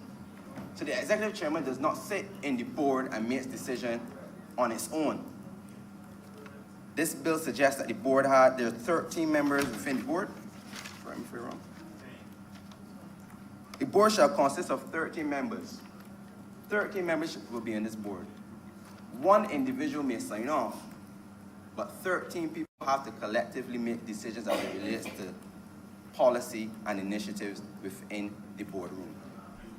That is then taken by the executive chairman and implemented within the institution. That is implemented within the Queen Elizabeth Hospital. Now, in terms of checks and balances, the executive chairman, based on this bill, is at clause 9A, subsection 2, is responsible to the board for the execution of its policy and the management of its affairs. So what that means is that this executive chairman, is responsible to 13 people, 12 people first. Responsible means that any decision that is taken or done by the executive chairman, he has to be responsible to the board as it relates to the policy and the management of the QH affairs. That is what clause 9A2 of this bill states. Now, that's the first check. The executive chairman has been appointed. We recognize from the bill that the executive chairman is responsible to the board. Now, the issue about what happens if we want to remove the executive chairman. The bill also makes provisions for that. The minister is responsible for the removal of the executive chairman. He appoints the person, he can remove the person. The bill states that. So there is accountability. if the executive chairman is responsible, anything the executive chairman done is a reflection of the board. And anything that the board does is a reflection of the minister. And anything that the minister does is a reflection of cabinet. We can keep going down the line. But there's consistent checks and balances within this bill, which indicates that at any point in time, if this executive chairman needs to be removed, it can be done. Enough checks and balances to ensure that this executive chairman reports to the minister, but is also responsible to the board. That is what this bill has. So in relation to that atmospheric noise about lack of transparency and lack of accountability, I believe that this bill has adequately dealt with that. And at most, all it could amount to is hypothetical and artificial arguments. Now, Mr. President, I believe I would have touched on most of the points that I wanted to address in this bill. I've highlighted the issues.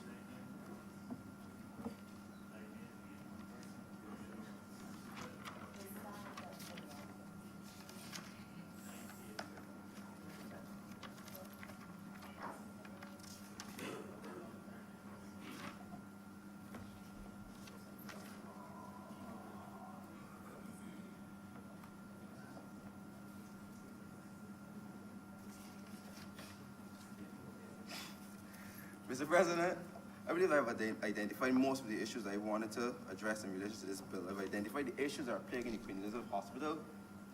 I've identified the steps that have been taken by the board over the last 18 months to rectify some of those issues. I've linked the issues that are plaguing the QEH as it relates to the management deficit. And I've also elaborated on the posts that have been proposed for this bill. So, Mr. President, I am in full support of this bill and its intended objectives. And with those few words, Mr. President, I'm obliged.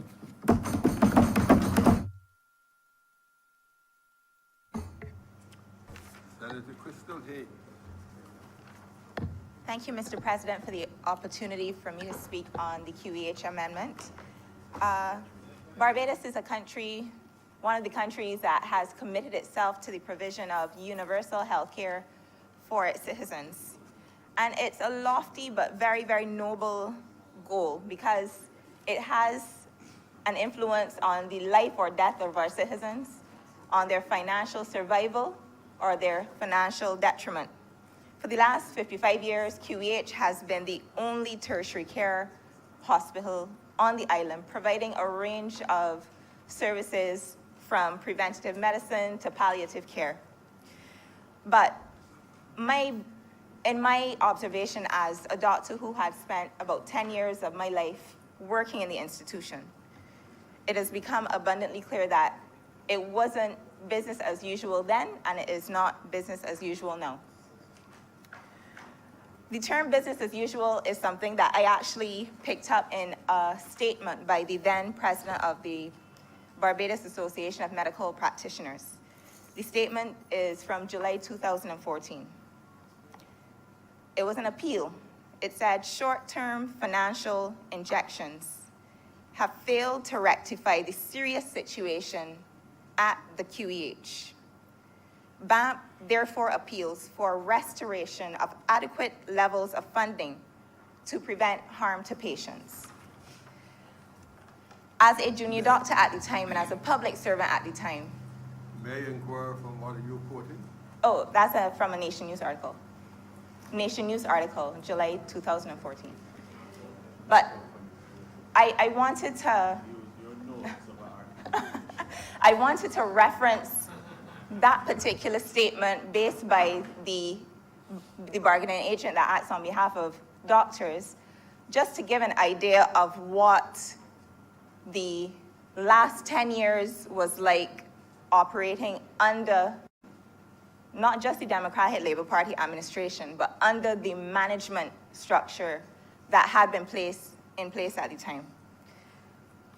At the time, obviously, as a public servant, there are certain rules that govern how we can engage with the media. We're not allowed to speak out on certain things. But I have a distinct recollection at the time where a former Minister of Health on the sidelines of a Nursing Week activity,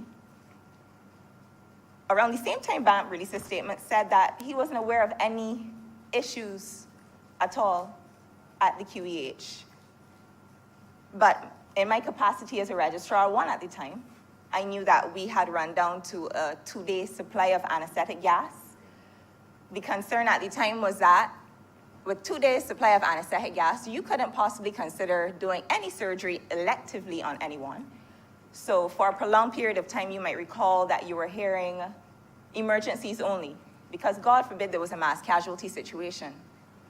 We wouldn't have been able to put people under to perform the required surgery. To further impress on you how dire things were at that time, you heard the rumors, but there were more than rumors, about gloves, not having alcohol, fundamental things, Panadols, adrenaline for neonatal resuscitation. If your baby was born flat, God help you. Those were the times that I worked in at the QEH. It was not a joke. And the QEH reached that point for a number of reasons. Funding was one of the reasons that we've heard repeatedly. So the first indication of funding challenges, to my recollection, was made public around 2012, where the then CEO had indicated that the QEH required about $200 million in order to function in the way that it should, but there was a $46 million budget shortfall. That was 2012. By 2013, the following year, the then minister came out to announce a further $35 million in budget cuts to the QEH. In that same year, the announcement was made of a further $3 million in cuts to the pharmaceutical supplies.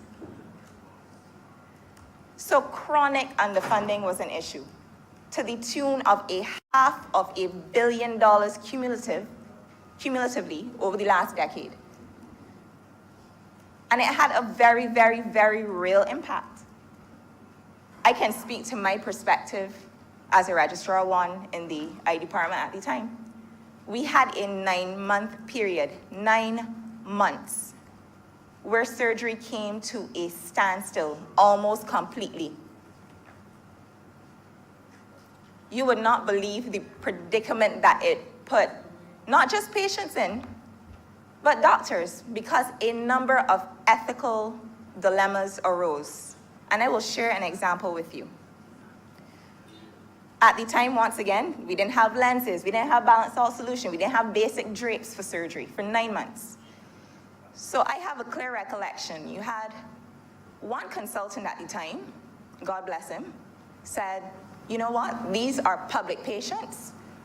The government of Barbados has committed to universal access to healthcare, free at the point of delivery. And this honorable surgeon pulled his pocket, purchased supplies, and his list continued uninterrupted. Another surgeon made a decision, you guys not giving me tools to work with. So I am driving a stroke, and he did no work on public patients for 9 months, exclusively did private work for 9 months. A third situation that I recall distinctly during that time was that another consultant saw an opportunity. He encouraged the junior staff to provide the patients with a letter where they can present to his office to buy the required supplies at a markup. And just to show you, it wasn't just a situation where patients were deprived of the required surgery with very, very real impacts on their quality of life and on their lives very well overall, but it also presented ethical dilemmas for healthcare providers. That is the QEH that I worked in, under the management and under the structure that it had until I left in 2016.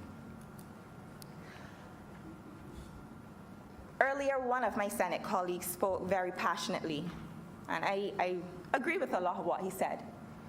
But my Senate colleague, as a senior consultant, and also as a person who was a head of department for 11 years until earlier this year when he resigned from that posting, sat on something called the Medical Staff Committee, which is the highest decision-making body for clinicians in the QEH, and they report directly to the board.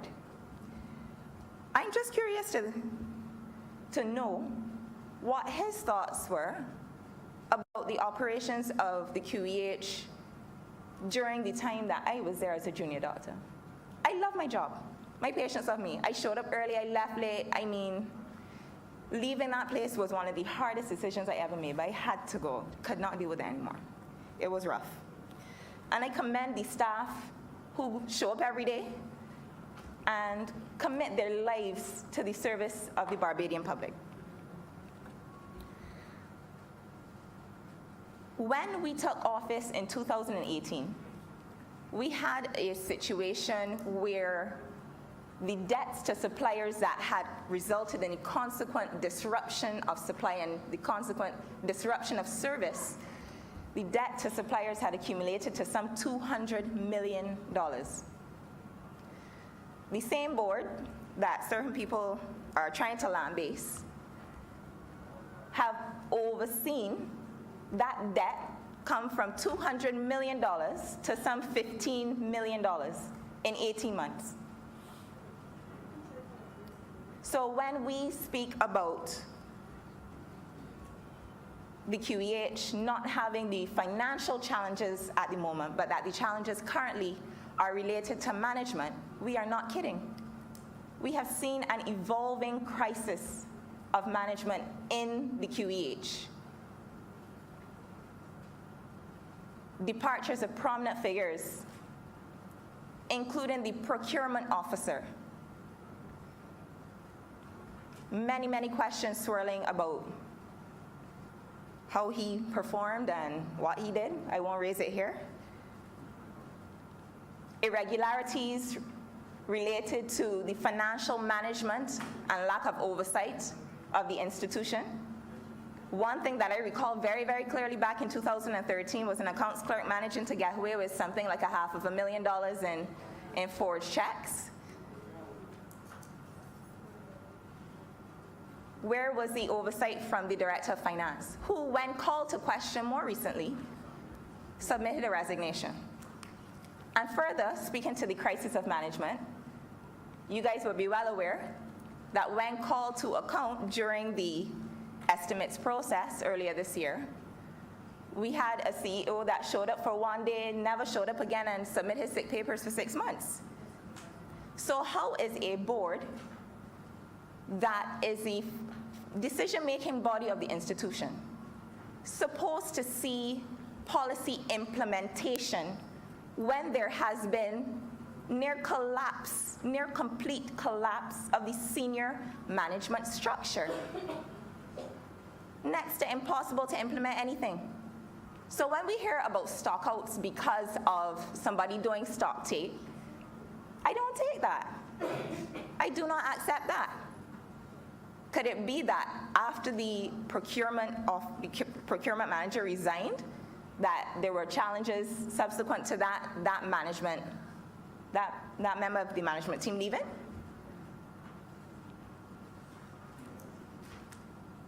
The situation that presently attains at the QEH has prompted the executive of this country to make a decision that there's urgent need for the situation to be rectified. And the Prime Minister has determined that the best approach to this structure is to have the structure of the board change to allow for the creation of the post of executive chairman as one of 3 posts. And I want you guys to consider this. Traditionally, a CEO They have the day-to-day operational responsibilities. But when it comes to decision-making capability, they do not have that purview. Most of the time you have a board that may meet once a month. You have a space that is as dynamic as the QEH, with a board meeting once a month, and a CEO whose hands are tied because they're in a position where they can't make critical decisions and have to wait for a board to meet. I am very, very glad that Senator Adams took the time to point out that in terms of corporate governance, everything has to be contextualized. There may be a gold standard or an ideal, but the hospital is literally operating in crisis mode.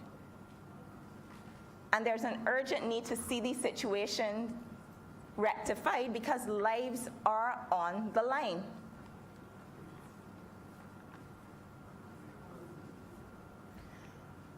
It has been said that we should not make this about the person, but to a certain extent, I still believe that it has to be addressed because not so much in this space, but in the public space, in the media and so on, in the call-in programs, you're hearing so much talk about nepotism and all these things, making mincemeat of the woman. I have a relative who was a member of staff, and she recalls this individual 20 years ago working as a health planner in the QEH long before she was married.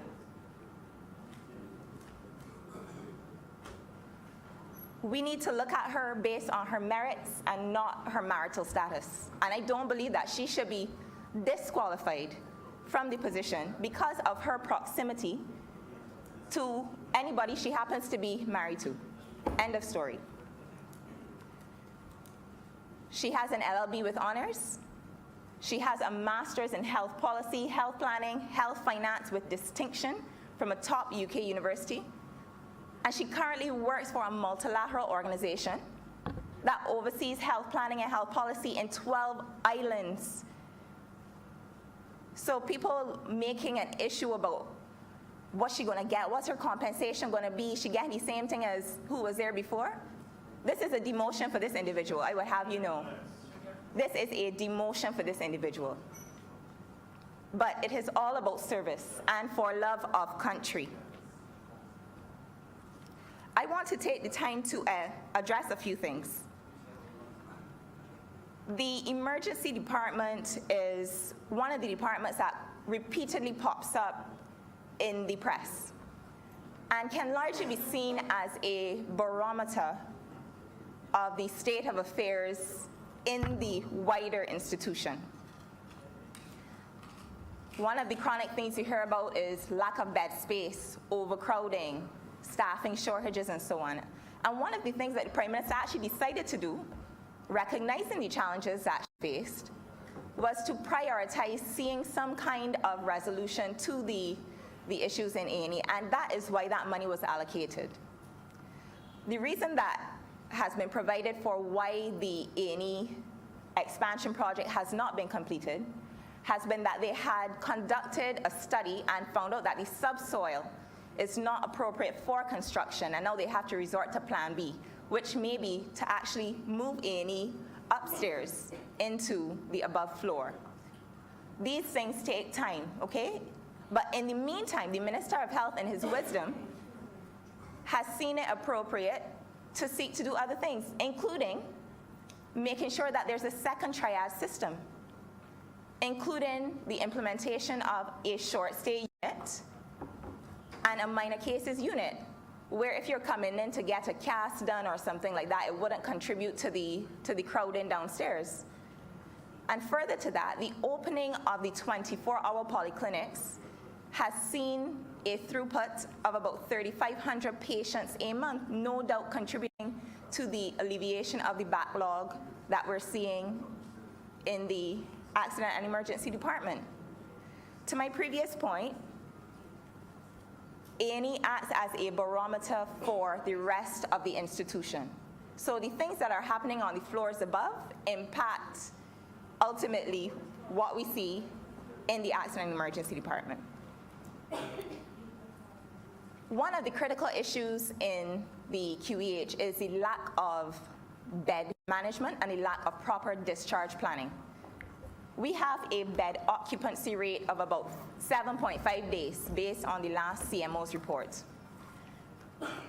Basically, what the CMO indicated in the last available report is that you have patients that are no longer acutely ill, sitting on a bed, waiting for ultrasound, waiting for CT scan, 2-3 days. And we have to keep in mind that these beds come at a cost of approximately $850 per day, because this is a tertiary care hospital with the resources and the level of staffing that comes with a much more significant cost. One of the other issues that has resulted in the lack of bed space is the issue of what we call elderly for cares. Situations where people in the community, for whatever reason, are finding challenges looking after their elderly loved ones and more or less are leaving them to be cared for by the state. But the challenge there, once again, there's an economic cost to it. A tertiary care bed is costing taxpayers $25,000 a month. A bed at geriatric is costing $5,500, and a bed at an alternative care facility like a nursing home is $2,700 a month. So you literally are paying 10 times the cost of putting a person in a home to keep them on a bed at the QEH, a bed that some person who's coming in from a car accident or something could be on. Many of you might not be aware, but the designate has been a bed manager during her time in the United Kingdom. So we have to consider the range of expertise that the person who previously, because of the role of chairman, where you can't get involved in the operational aspects, the day-to-day operational aspects of the running of the hospital, but has all these skills, was trying to make suggestions, but guess what? For 6 months, no CEO. For 8 months, no procurement manager. For 2 months, no director of finance. All of the greatest ideas and policy plans in the world without somebody there to implement them. Mr. President.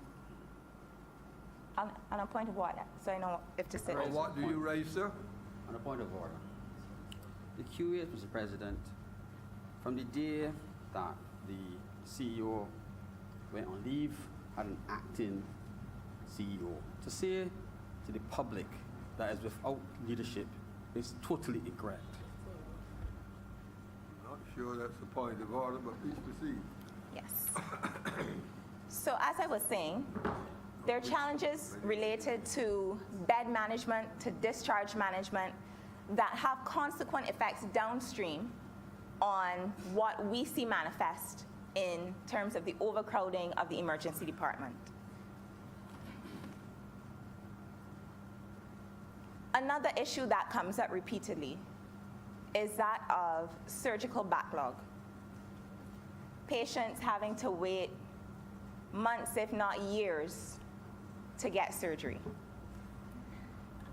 When we look at the hospital, it's easy, I guess, at this point to look at senior management. But we, as the providers, have a responsibility to the public to do what is in their best interest. I will refer at this point to the Code of Conduct of the Barbados Medical Council,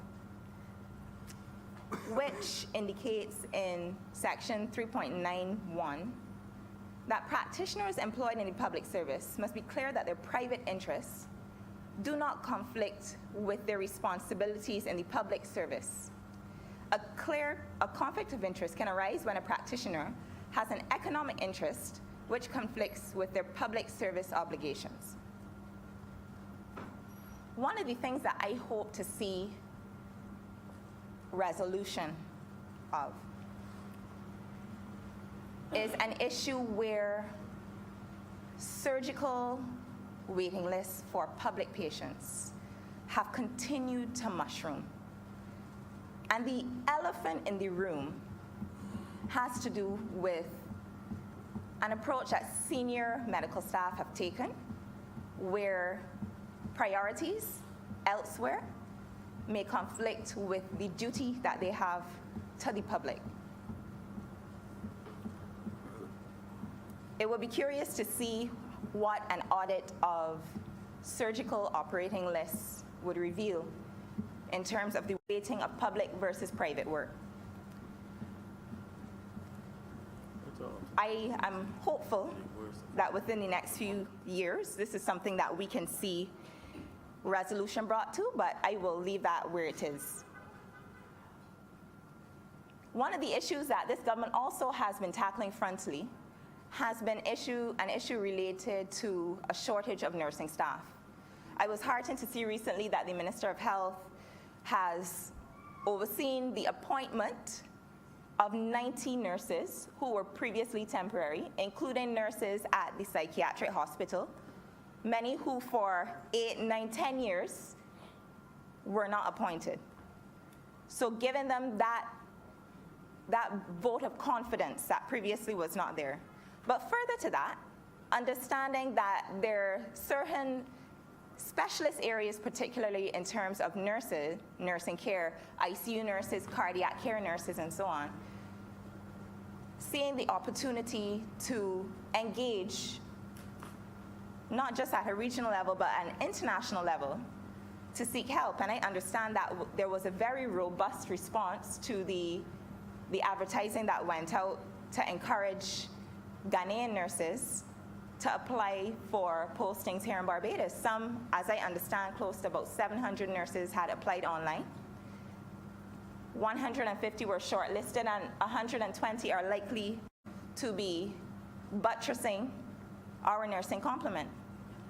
I had the opportunity to speak at a pinning ceremony for nursing graduates just a couple of weeks ago at the Barbados Community College, and it was heartening to see the optimism that these young nurses had.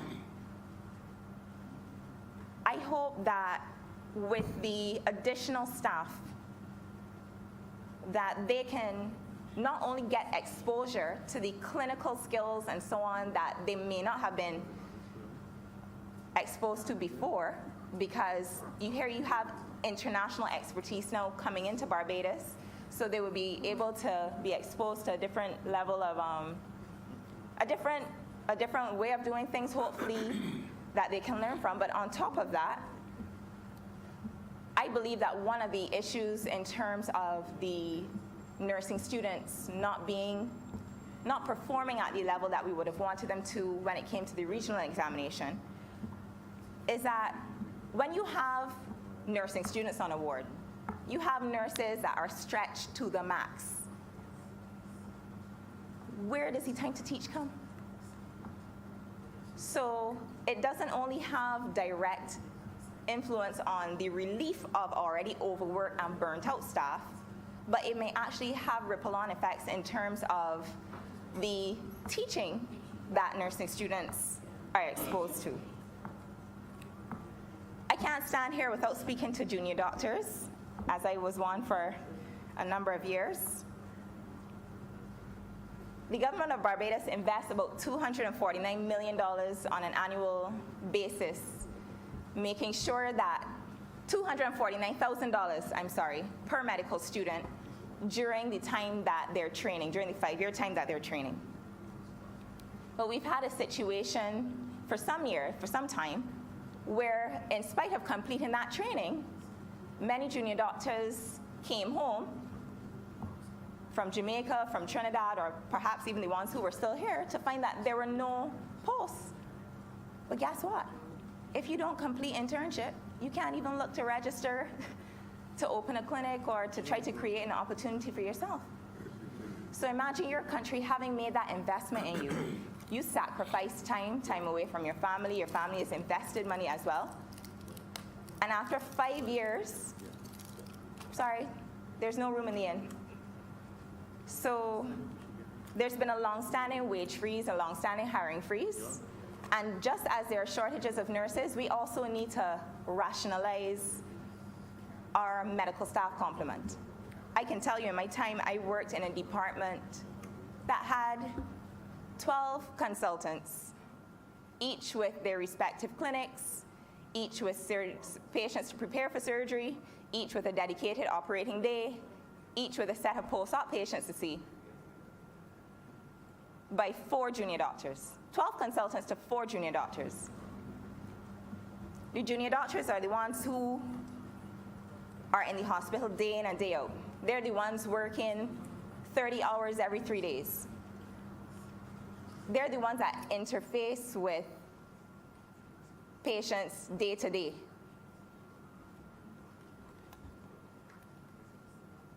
I think that we need to look not only at because the current situation very well may be that. I've heard that all the posts for junior doctors are filled. Considering that there has been a hiring freeze for the longest time, and considering that based on the economic situation that has prevailed, more and more people are accessing care in the public sector, we really need to look in a rational way at what our needs are in terms of staffing. Saying all the junior doctor posts are filled doesn't tell me that we actually are adequately staffed when we consider patient ratios and so on, in terms of what the country needs right now. In 1964, when the hospital opened, Barbados had a population size that was about 70,000 less than it is now. Since 1964, when the hospital opened, the rate of admission has more than doubled, from 11,000 annually to 25,000 admissions annually. Since the hospital opened in 1964, we have gone from a lifespan of about 61 years to 75.9 years. So more and more you get people approaching the facility for care. How is the structure of the institution evolving to keep pace with the needs? And based on what we're seeing, the resources, human and otherwise, are being outstripped by the demands of the public. So these are things that decisions need to be made on. Lastly,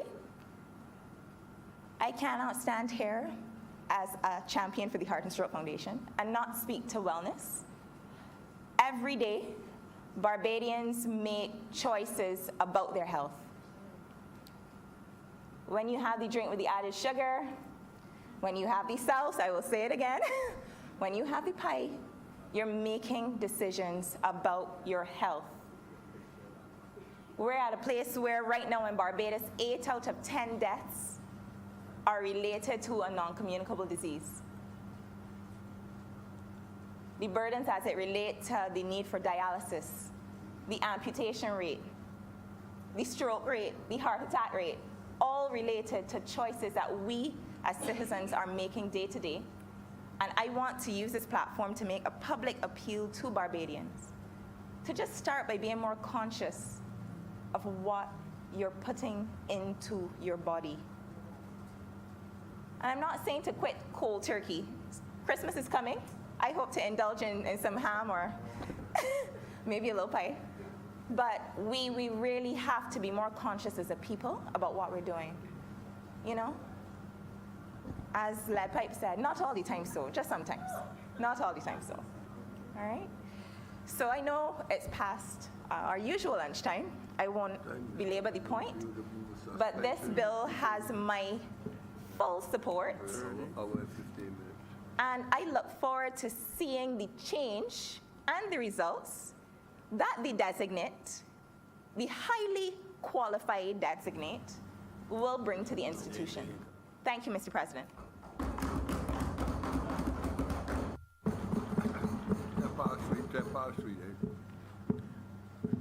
Mr. President, I beg to move that this sitting be suspended for 1 hour until 3:15. Question is that this session be now suspended until 3:15. Honourable members in favour, please say aye. Aye. Those against, please say no. I think the ayes have it, and we are on lunch break until 3:15.